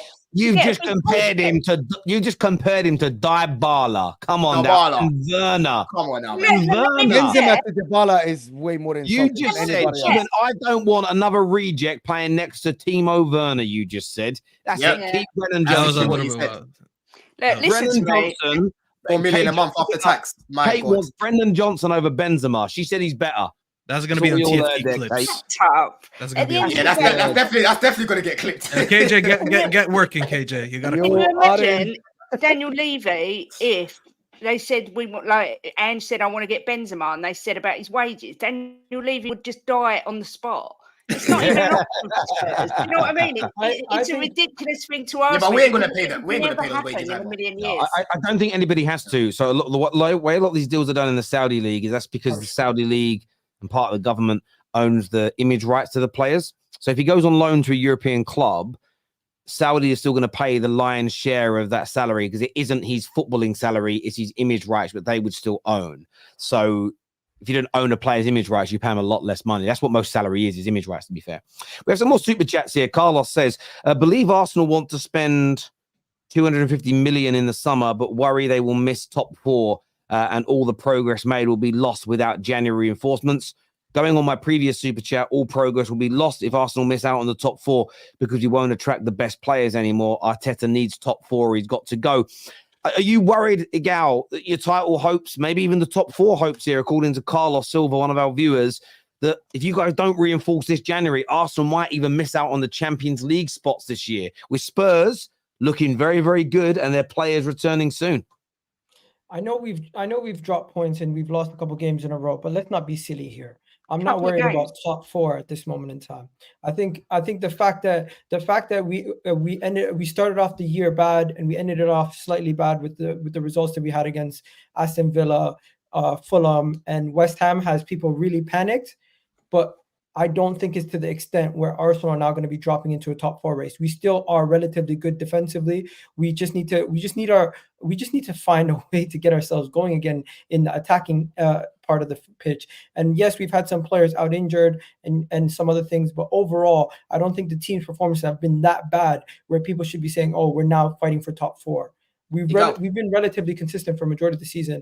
It's just been that final third we've been struggling, and I don't think I think that could be solved quite quickly, just with internal fixes. Also, we don't need to go crazy and say, "Oh, this team is now going to fall off a cliff." I think other teams around the league that are fighting for top four are still much worse than us, and we'll find it a lot harder to once the season gets going. You'll see we're going to solidify that top two, top three position at the end of the day. If we don't win the league, guaranteed, we're not going to be. Arsenal in a crisis right now. Are Arsenal in a crisis? Guess what? Losing 2 games in a title race is always a problem. Don Losing is so 3 games in the title shameless. race is always a problem. You know, I answer mean, the Don question. has his Are own Arsenal club. in a crisis? Listen, Yes or no? Don Arsenal in is a the crisis right now. president. Don is the president of the Crisis Club. He was the founder. Give Now I us joined a him. He just wants to window. find. He just wants to Bro, find out if he got the simple answer is if you're trying to go for a league title, the simple answer is if you're trying to go for a league title, losing multiple games back to back is always crisis. But if you look at the grand you are in a scheme of the crisis actual then, yeah? status of the club, if you look at the grand scheme of how we've actually been, it's not that bad. It's not a situation where people are saying top 4. About now, though. So you agree that Arsenal in a crisis at the moment, yeah? I said in the grand scheme of looking for the league title, yes, always. Man City were in a mini crisis at a certain point in the season. They were. Look at They they've were. turned it around. It's all about how you respond. If you're serious about winning league titles, if you're serious about being a good team, it's about how you respond to these moments of adversity. And this is where I look at my players and my managers and say, how do they respond after having back-to-back defeats in the league? Egal, do you feel like a lot of people are writing Arsenal off now?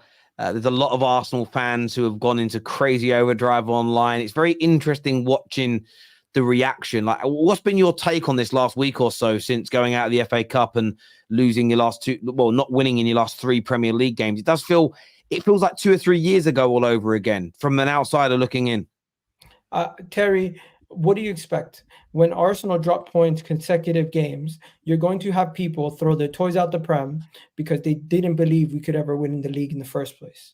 That's the reality. Then you have rivals who also don't believe this team can get over the line until we've actually physically done it. Unless we go and have a Liverpool type season where we blitz the league and we're first for the whole season and actually get over the line, a lot of people will never believe in this team or the manager.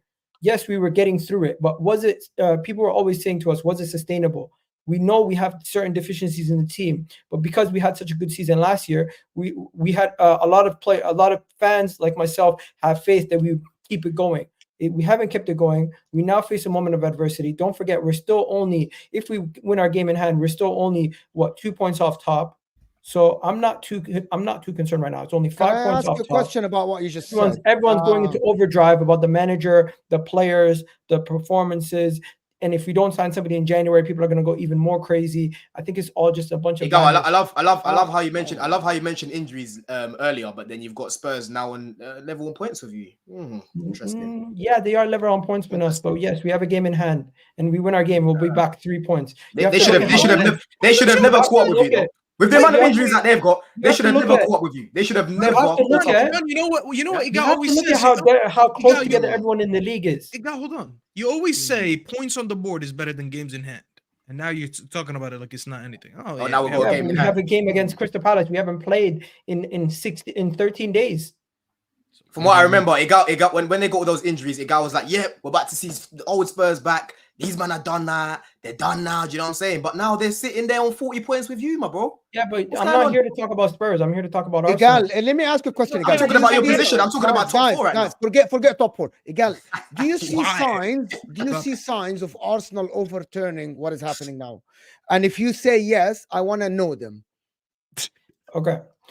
We need to find internal solutions with this quality of chances we're creating, because the quality of chances that we've been creating have not been leading to good goals. So we need the only way we're going to fix this is if we fix the quality of the chances we're creating, try to get them closer to goal, try to get Martinelli closer into goal. And the only way I can see this overturning is if we can get Martinelli and Bukayo Saka firing again, because I know they're going to have to be our 2 guys that lead us back into this title race. I know Gabriel Jesus and Eddie Nketiah have the deficiencies. That's the way we're going to have to turn it around. Do I believe we can turn it around? Yes, of course. I still believe in these players. I don't lose faith in these players because. Explain to me how you're going to get them firing again. Yeah, but I'm waiting. He's saying the way we fix it, they get better. Do you think the way we fix it? I just gave you an example. Getting better. The way we fix it is if we give Martinelli a better quality of chances. Basically, not doing how we do that.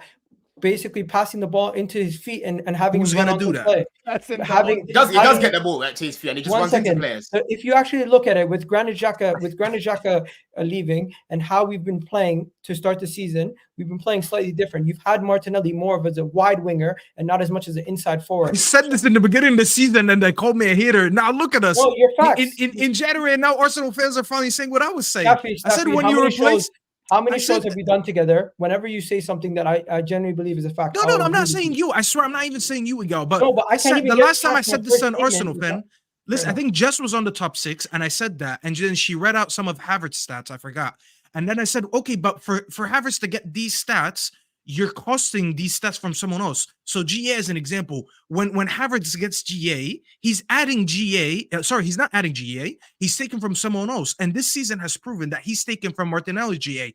Why? Because Martinelli is positioned different. So when Martinelli doesn't score the same 15, 16 goals that he did, I think he scored 16 last season, and some of it goes to Havertz. That's why Martinelli doesn't look good.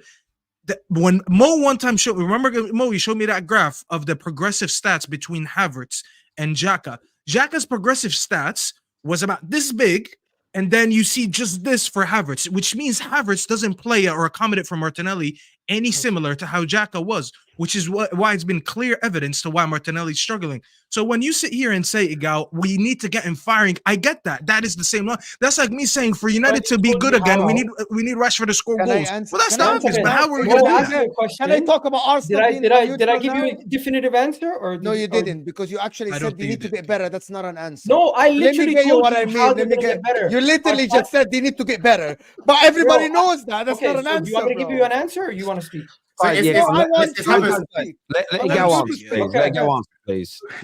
The way we get these guys the way we get the best out of Bukayo Saka is we have Ben White overlapping, we have Martin Odegaard helping him out in that space, and when he does create the chances, we need guys like Jesus and Martinelli finishing their chances. And as for Martinelli, I think Martinelli is one of our most clinical finishers in this team, but the quality of chances that he's been getting have not been the same. He has not been getting opportunities where he's drifting in as an inside forward, Whose fault do hitting you the think ball. that is, Egal? Sorry, whose Reason- fault do you think reason that being- is? Is it a managerial issue or is it an individual player issue in your opinion? I think it's two I'm things. seeing I think Bex, one, they've been trying to adjust to having different personnel in the midfield, and two, having to try to adjust to how those midfielders operate in that space. With Kai Havertz operating in that half space to the left, it now gives Martinelli less space to operate and less opportunity to receive the ball in that half space where he's one-on-one against the keeper. So now we need to find a way. Either does Havertz overlap and give Martinelli more space, or does Martinelli have to shift in more as a striker and Jesus have to shift out wide? One So or the other would- have would to have you So therefore basically- suggest it's probably more of a managerial issue then, because what you've described there is a problem that is a problem which you fixed but which didn't need to be fixed. Unfortunately, because Xhaka wanted to leave, you had to find a solution. Once a player leaves, you have to find another solution. It is on the manager for not finding a solution to get these guys firing, but at the same point, it's also on the personnel, because some of these personnel, they're not doing the same things that they were doing last season. Like Martinelli is missing gilt-edged chances. Do you think Arteta has the tools to win the Premier League as things stand? He hasn't done it yet. So at this moment in time, there's no evidence to show that he does. Oh, Egal's humbled himself, you know. Wow. No, like that's it. the honest truth. Can he do it? He needs to find a way to show that he can problem solve and get us out of problems. Because whenever we do drop points, we drop points in clusters. That is not a coincidence. That is on the manager. And as much as I like Mikel Arteta and I back him to the hill, I'll keep it real with you guys. When we drop points consecutively, it is on the manager. It's not solely on the players, because you cannot drop points 3 out of your last 5 games, lose 3 out of your last 5 games and say, oh, it's only on the players if they would have finished their chances. Well, get them in better quality of chances. Get them in better situations. Yeah. You know, I'm happy you said that, because I had a debate with Mo not too long ago, and I said that Arteta wasn't the guy because of trends, and he said, well, basically us rivals, we say that out of spite because we don't like Arsenal. But you just said right now, and you've seen it in the past few years, that he always loses points in clusters. So he can go very well for a long period of time, but when it goes bad, it goes really bad, because you could go consecutive games drawing and losing. We've seen that when you bottled the top 4 to Spurs 2 seasons ago. We've seen it last season when you bottled the league, and you potentially could be seeing it now. We still don't know if he's going to turn it around or not, but this could potentially be the 3rd time in a row that he's doing it. So I actually respect that you've seen it, because this has been a trend. For you to sit here and say, well, I don't know if he has the tools because he hasn't won the league yet, well, that's just you acknowledging, well, you have to prove it. Because at the end of the season, we can all sit here and just speculate all we want, but at the end of the season, we're going to be like, yep, he did have the tools. Or we could be like, we told you so. But if I'm being very honest with you, and I know it's gonna sound like I'm hating, like apparently it's worked for every team but mine. I don't think he's gonna win the league. I don't think he has the tools, and I don't think he's ever gonna be good enough for that. And I think it's said easy that to you say and that Egal, off and you the said back that's of. rubbish. I think it's easy to say that off the back of 2 losses and an FA Cup defeat to Liverpool. That's what I'm in the saying. fact that Potentially, they I don't had know. It's potentially, isn't it 1 win in 6? 7. one win in Oh, 1 7. in 7. Oh, come on, Egal. And you're saying just 2 games. Come on. No. But I'm talking about obviously the situations. Yeah. we Can I found throw this in? ourselves Can I throw this in as well? We were top Nobbins. of the league off the back of 2 of those drop points. Yeah. Nobbins, do you think City sent a real message to Arsenal, to Liverpool, to Spurs, to Villa at the weekend with how they came back, that last-minute goal, KDB returning? Do you think that's almost sent shivers down the spine of every one of these teams? And if you've been in bad form, snap out of it. If you've been in good form, improve it, because City, they look like they have the real bit between their teeth again. I think Nobbins doesn't even have to answer that. I'll tell you 100%. Look at my fan base after every goal they score. Look at the reactions from people in the Arsenal fan base. Nobbins, I know you're about to say, you're probably going to agree with what Terry said, but I'll tell you this for a fact. Yes, a lot of people have thrown their toys out of the Prem just because of City's form and recent form and KDB coming back. Wait until Haaland starts scoring goals again. You're going to see people just say, oh, what's the point? Yeah, and to be fair, I think you would be foolish to not be if you. I love this. Unless you're a City fan, I think you would be foolish to not be concerned. I think Jurgen Klopp summed it up pretty well. When he said that like De Bruyne starts warming up and the whole Premier League is shaking because there is a reason why. Because he is a game changer. He is our best player, and I touched on it a few weeks ago on the terrace. I was like, during as Dom would say, a mini crisis, to coin his term.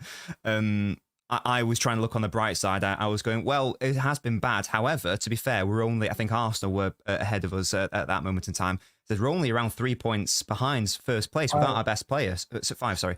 So, we have De Bruyne back, and now De Bruyne's back, and we're actually only 2 points off top spot. So assuming De Bruyne can stay fit, you'd assume that City in the second half of the season would be a lot better than the first half of the season. So the fact that we only allowed a 2-point lead without our best player, from a City perspective, is very encouraging.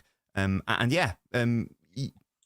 fans should be scared because we touched on De Bruyne early and how good he is, how impactful he is, how clutch he is, whatever term you want to use, and he demonstrated perfectly there. City was struggling, he comes on, scores a goal, gets an assist, and it's just the unbelievable quality of the goal and assist as well. And there's also the intangible aspect of he's just a leader as well. He scored that goal and immediately was like, right guys, focus, think, concentrate. So yeah, I know the word gets thrown around a lot. Aura, he has that. He brings that to the side. It's a lovely time if he can stay fit, and Haaland as well when he comes back, and if he can stay fit, and Stones when he comes back, and if he can stay fit. Obviously, there's big questions about fitness, but if City can keep their main lads fit, I'd be amazed if they don't win the league. And this goes to show you can't count anybody out, especially City. No, never. Yeah. But certainly not based on City past a couple evidence. weeks ago. Egal looks deflated. City Boy. a couple weeks ago, I was like, yo, stay out of this City. Personally, I don't want City to win the league. I want either Liverpool or Arsenal to win the league, because I don't want nothing to do with City winning any more trophies in this league. It's starting to get ridiculous. They win every single year, and I think everyone should be trying to stop these guys because they're now Because they win a 4-piece. That's what everyone's No trying one, to do. no one cares about City, man. No one cares about them. That is the problem. Keep telling yourself that. That mentality.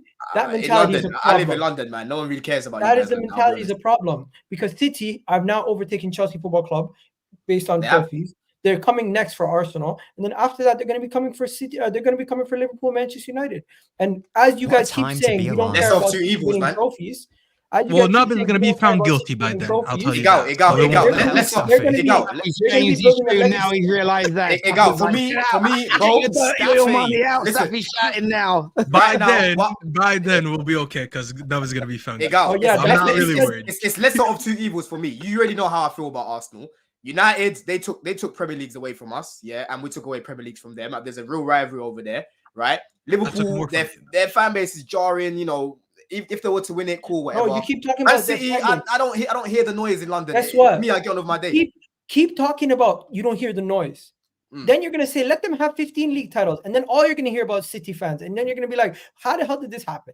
No. Whilst my team's sleeping, they can carry on doing what they're doing, and then when my team arrives again, that's when we got to have serious conversations. But for me, bro, let's have two evils, man. I don't want any other team apart from my team winning. I think if I had to pick, it has to be Man City, bro. People are getting onto me for saying I can't wait for Pep to retire, but the reality is I can't wait for the City thing to end, and somebody has to end it.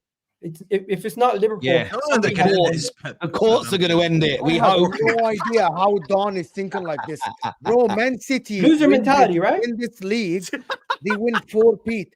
They go about if Arsenal win the league, you know how shameful loser this mentality, bro. Hell no. Which means who cares? I care, bro. I care. Don. An extra league? They still haven't won the Champions League. It doesn't matter. Bro, you can't say that. Again. No, you can't say that. Don wakes up every day and he has to do with Arsenal. Oh yeah, because you're he in lives in London. Texas. That's completely different. You're in Texas. No one there knows anything about that. Yeah, I'm not gonna lie to you guys. If City, guys, one more thing. If City win 4-peat, people, you can imagine how the name is gonna be everywhere around the world that they've done something nobody else has done. Fan base around the globe will be there. Like Chelsea when you won the Premier League from Fergie and Arsene Wenger, right? This is what's gonna happen. Keep sleeping on this until Man City win more trophies, and the fan base it keeps getting bigger. Staffy told you, I've had kids here in academies wearing Man City jerseys everywhere here. You go to the kids that play for clubs here in the Dynamos when they leave the jersey, they wear Man City, KDB. They do that now. Bro, I swear, I saw one kid wearing United and everyone else was wearing City. Yes, people don't understand. He's like a 5-year-old, and I swear, I gave him a hug. And I was like, nice jersey. I swear. And he's like, oh, thank you. I was like, who's your favorite player? He's a little kid. Like, Don, no, I don't where know do you him, think bro. the Like, money who's your favorite player? I had like a quick 2-minute convo. I was like, oh, okay. The money. Where's this going? There's nothing wrong with what I said. Giving a little kid a high five and there's nothing wrong with that. The money doesn't come from the fans that go to the stadium. Look at the finances. It's globally. It's more about the profit that comes from sponsorship, how global you are. What is Arsenal? It's partly. I mean, I'm sorry. I'm a big thing. I'm a football fan. I'm not looking at finances and that. I'm looking at that's what makes it bigger. Yeah, but again, what I think you're missing, Don, is you are looking at the short-termism of it as opposed to the long-termism. Yeah, but they're not going to keep winning, bro. Everyone's number one. Yeah, hold on. Last words. Let me just say one thing. Yeah, like with Man City, number one, Pep is a big fact. I know you lot have had world-class players over the years, but Pep is a big reason why you've won a lot of what you've won. He's not going to be here forever. And even this season, Arsenal, you lot have won 1 game in 7. If you lot won more games, Man City will be chasing you right now. Do you know what I'm saying? You messed it up yourself, same way you messed it up last season. So let's not act as if Man City you can't defeat them. You know what I mean? If you pattern your home, you can defeat them, bro. I get that. On yesterday's game, got your name, Kate. It nearly went our said. You'd be the better team. If McTominay scores that header at the end, it would have been exactly what I said. A very narrow win for Man United, but with Spurs being the better team. We don't really need to speak about the game too much. We did a big match reaction on it. There's no point dissecting Man United right now. We know the issues. But Spurs have had quite a lot of praise from some quarters saying, look, with all the injuries you've got, you're still playing that nice brand of football. You are really progressing. Others, like Roy Keane, are saying, how can we praise a team that's drawing? It doesn't make any sense. But you're only a handful of points at the top, halfway through the season. One, a signing in Dragusin, your players returning. You have to be very excited about your second half of this season coming up with Mickey now back and James Maddison close to a return as well, because you're right up there. And a lot of people thought you were going to fall off completely when you got those injuries 2 months ago. But you're a win or so away now from being top of the league. Yeah, I mean, Richarlison, for starters, gets a lot of stick, but he's had more goal contributions for Spurs than Gabriel, Martinelli and Jesus put together. So all these Richarlison haters, that's the first thing.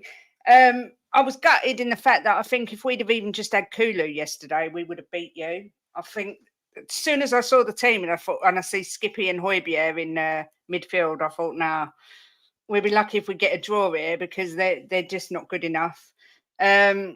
But yeah, do you know what? We went behind twice at the Etihad, got a draw. Went behind twice at the Emirates, got a draw. Went behind twice at Old Trafford, got a draw. So the mentality monsters are that's something Spurs have lacked a lot in recent times. And you know, Angie's gradually bringing it back. But I cannot wait to have Maddison back. This Dragusin looks like a decent signing.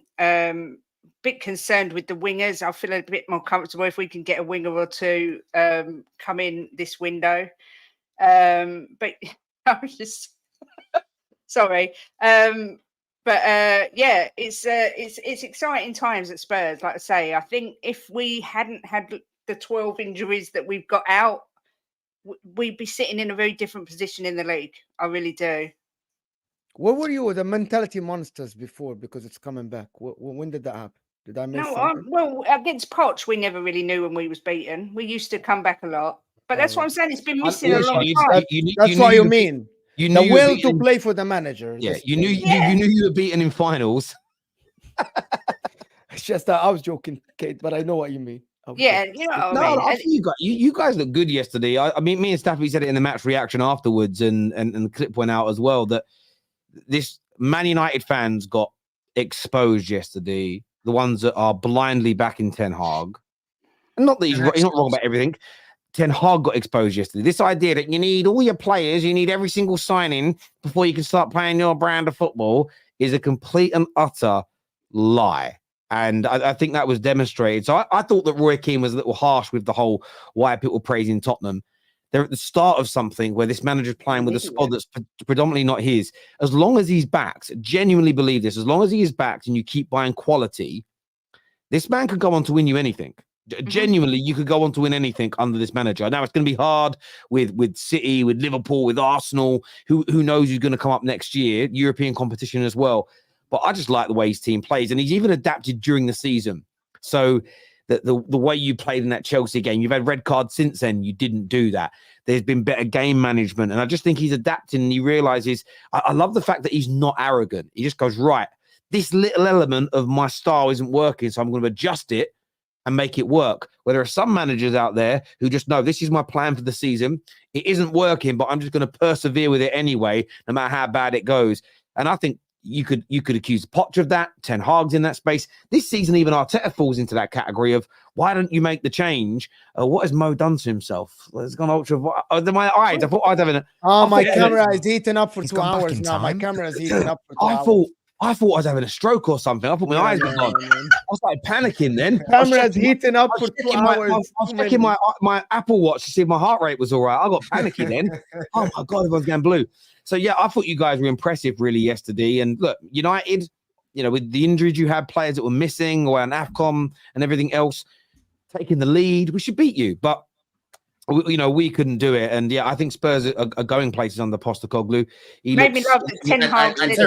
And Terry, this is exactly why. On the last top six, when you asked me if we had a different manager, do you think you'd be a lot higher? And I mentioned Ange, and this is the reason why. Look at his midfield yesterday, and he didn't run away from his principles. I'm seeing Skip, Højbjerg, and those players that he had playing the exact same way that he would like Maddison and them lot to play. Do you know what I mean? Yeah. And that's why, for me, he is a brave manager. He doesn't think about the opposition too much. He thinks about how he can hurt the opposition. Do you know what I'm saying? So for me, Ange. Listen, he's doing a great job, man. And even if he doesn't succeed at Spurs, there'll be a lot of top clubs looking at him.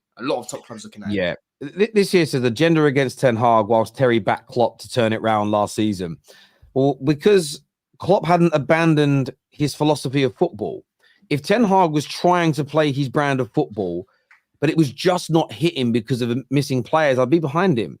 But he's told us that he isn't and that he's never going to.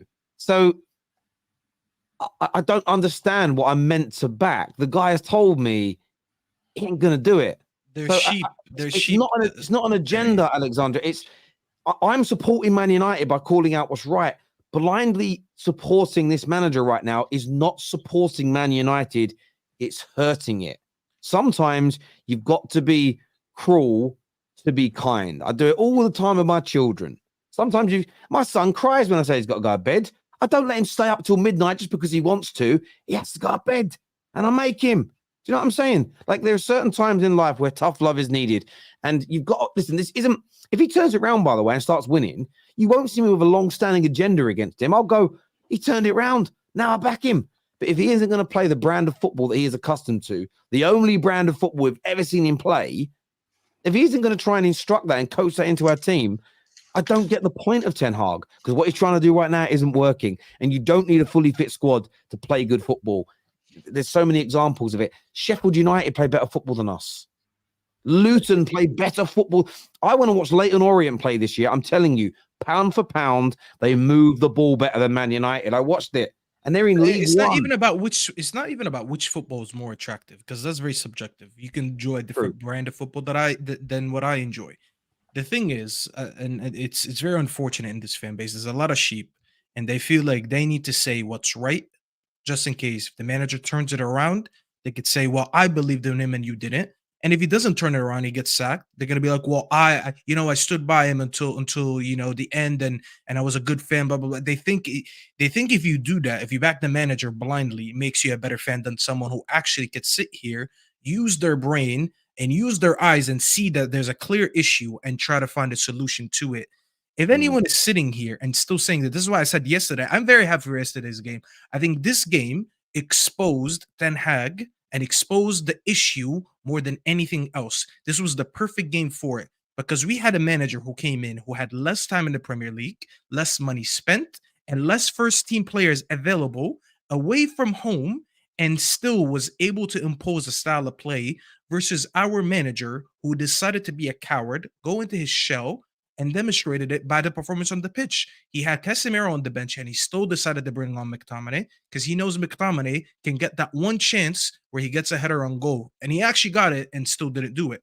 He still didn't score it. He decided to play Aaron Wan-Bissaka in left back in order to nullify their fast winger, instead of saying, you know what, my philosophy is to build from the back. I'm going to put the best left back available to help me, along with my back line and the goalkeeper, to build from the back, because this is who we are and this is the football we play. He told me he wants to do that. I'm not making that up. But when you tell me something and I see you doing something different, then I'm not going to be lied to. I am not a sheep. I could see when someone is lying to me or not. Most United fans don't want to wake up to that issue because they want to be the good fans that stick by the manager no matter what. They want to give him a timeline to turn it around with no evidence. They always say, oh, what I said, I'm not going to speak about the manager until 3 years.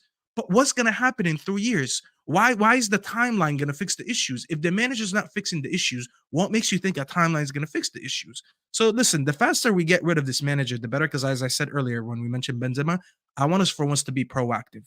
We can already see that this project failed. Instead of continuing with it, just get rid of the manager, bring in an interim, and listen, everyone's like, who do you want? Who do you want? Who do you want? This is what I want from the interim, whoever it is. Ineos come in, give me an interim, and they're going to set a goal with them. Listen, you're only here for the second half of the season, but we need you to be here because next season we want to do 1, 2, 3, 4. And in the meantime, you're going to help us identify the players that are currently in this team that are good or not good enough for that. The manager comes in, maybe you get a slight manager a manager bounce, get a few results, and by the time the manager is gone, you bring in a new manager in the summer, and you're like, listen, this is the squad we're leaving you with. These players are gone, and we're gonna start identifying the players that we want to bring in instead. To me, that's being proactive. Just continuing with this is a waste of time, and it's a waste of everyone's time, honestly. I agree with you on that. I want to do some of these super chats here. This is Kate. Richie cost 60 million. You should be seeing this form from him, is what that Matrix said. Yeah, but my point was, I don't disagree with that 100%. But my point was, he gets mocked on this program all the time, particularly by Arsenal fans, and yet he's doing more than their front three put together. That was my point. He gets mocked because he scored, what was it, 1 goal last season? Yeah, but Egal, please don't mock. He has more goals than Saka, so say that. Leave my front line out of this. Also, it's a little bit of banter from both sides. We don't need to have a debate about banter, personally. Arsenal, Arteta turned Xhaka into one of the best midfielders in the world. Check the stats, and replaced him with a Screech from Saved by the Bell. Unforgivable. He's dead now, isn't he? The guy that plays Screech, bless him. Yeah. Egal, was it okay? United dominated in the 90s and early 2000s. Short memories here. is what the No, Mancunian. it wasn't okay. People wanted to stop them. Everyone was looking at Yeah, I United agree. as the big bad wolf. But City, nobody looks at Yeah. them that way. People just look at City like, oh, cheer them on. At least it's not Liverpool. At least it's not Arsenal. Cheer us. What the fuck are we doing here? Come on. We just like nubbins. You that's are all. right, Egal. I agree 100%. Since did anyone cheer on Man United when you guys were winning? Rivals? Don't worry about that. Hell don't worry no, about hell no. Well, Hamza did, but he was a Man United fan back then. So Did you hear what Hamza posted today, by the way, about United? Let me tell you how shameless this guy is. Cameroon conceded a goal, and he said, look at United, they destroyed Onana. I was like, Hamza, that is not Onana in goal. He said, no, but that's Onana's cousin, so it runs in the family now. Oh my word! Oh my word! I swear I'm not joking. Check Twitter. So funny. We need to accept Havertz is not an 8 and better as a centre forward. Made chances versus Liverpool in the cup, just couldn't score. Chelsea didn't misprofile him. Thank you, Terence. Thank you, bro. As a Liverpool fan, I relish taking on City. It helps to bring the best out of Pep and Klopp battling each other. I like Pep. It's up to the other teams to rise up. Thank you, BC. Charles here says this Spurs fan, saying Arteta is rubbish when he's literally won more than any of your managers have since 1991, when you last won the FA Cup. Ha ha ha, is what Charles says. That's so original. Joshua Jack says, I know we ain't got time on. Can we eliminate the word rebuild in relation to United? We can't do nothing to do because the majority of our fans don't have the stomach for it. I hate the word rebuild. It is overused, but it is what's needed. The fact is, United haven't done one in 10 years. They tell us they're doing it, but really and truly, there's nothing going on. You ever seen like those memes of a guy on top of his roof banging a bit of wood, pretending he's doing something, and he's really up there drinking beer? That's been Man United's rebuild for the past decade. Benzema is a winner, 25 trophies. Having a player like that in your very young, inexperienced Chelsea would be a very positive, in my opinion. Goals would be a bonus. Thank you, Dan Waters, legend. Big up, Dan. Big up, Dan. Getting 36-year-old Karim Benzema on loan and paying him $2 million a week in wages, you might as well cash out on someone at that point. You wouldn't actually have to spend that much on these wages we went through earlier. There is a strong argument for Lampard to be the GOAT. The top goal-scoring midfielder of all time. Did it for several years. I guess it's down to preference. I think Lampard's in the conversation. I agree with you on that. And this is for Nobbins earlier. Said, Nobbins, are you frustrated by Pep's tactics this season and putting square pegs in round holes like Mikel? He's made a lot of mistakes this season. Yeah, I think that's a fair thing. Yeah, playing Alvarez as a striker and attacking midfield, that's really confused me. That's been my main gripe. Hopefully, with De Bruyne coming back and all that other players coming back, hopefully that gets resolved. But yeah, Pep has been weird this season for sure. But we even do it. Sorry, I can't read. But even if we do it, we won't handle it, Terry. Oh, that some people won't, and there are some Man United fans, just like there are some Arsenal fans, and I'm sure there'll be Spurs fans that have become addicted to the negativity, and that they'll want to look for it all. There's going to be Man United will go backwards sometimes before moving forward. These things are going to happen. But as long as there's change happening, I'm going to get behind it to a certain degree, because what's the alternative? Just keep doing what we're doing? That's not going to change anything, is it? But I do get you, Josh. You're absolutely right. Look, I want to thank the panel tonight. It's been absolutely brilliant listening to the opinions, the arguments, the fights, as ever. One of the best panels I've had in a while, to be fair. To all the super chatters, all of the viewers, everyone who's hit the like button, thank you very, very much indeed. I appreciate it loads. Back tomorrow with straight facts. We've got a couple of really good guests coming on that tomorrow, so I'm very, very excited about that. I'm sure there'll be some transfer news tomorrow, and maybe something else we can chat about. Is there any football tomorrow? There's African Cup of Nations and there's FA Cup as well, isn't there? No, I'm just checking. No. Do you know, it's like, there's football on, but there's nothing that I personally cover, which means I can watch it and enjoy it. Listen, everyone who's tuned in, thank you. Take care. Goodbye. God bless. And remember,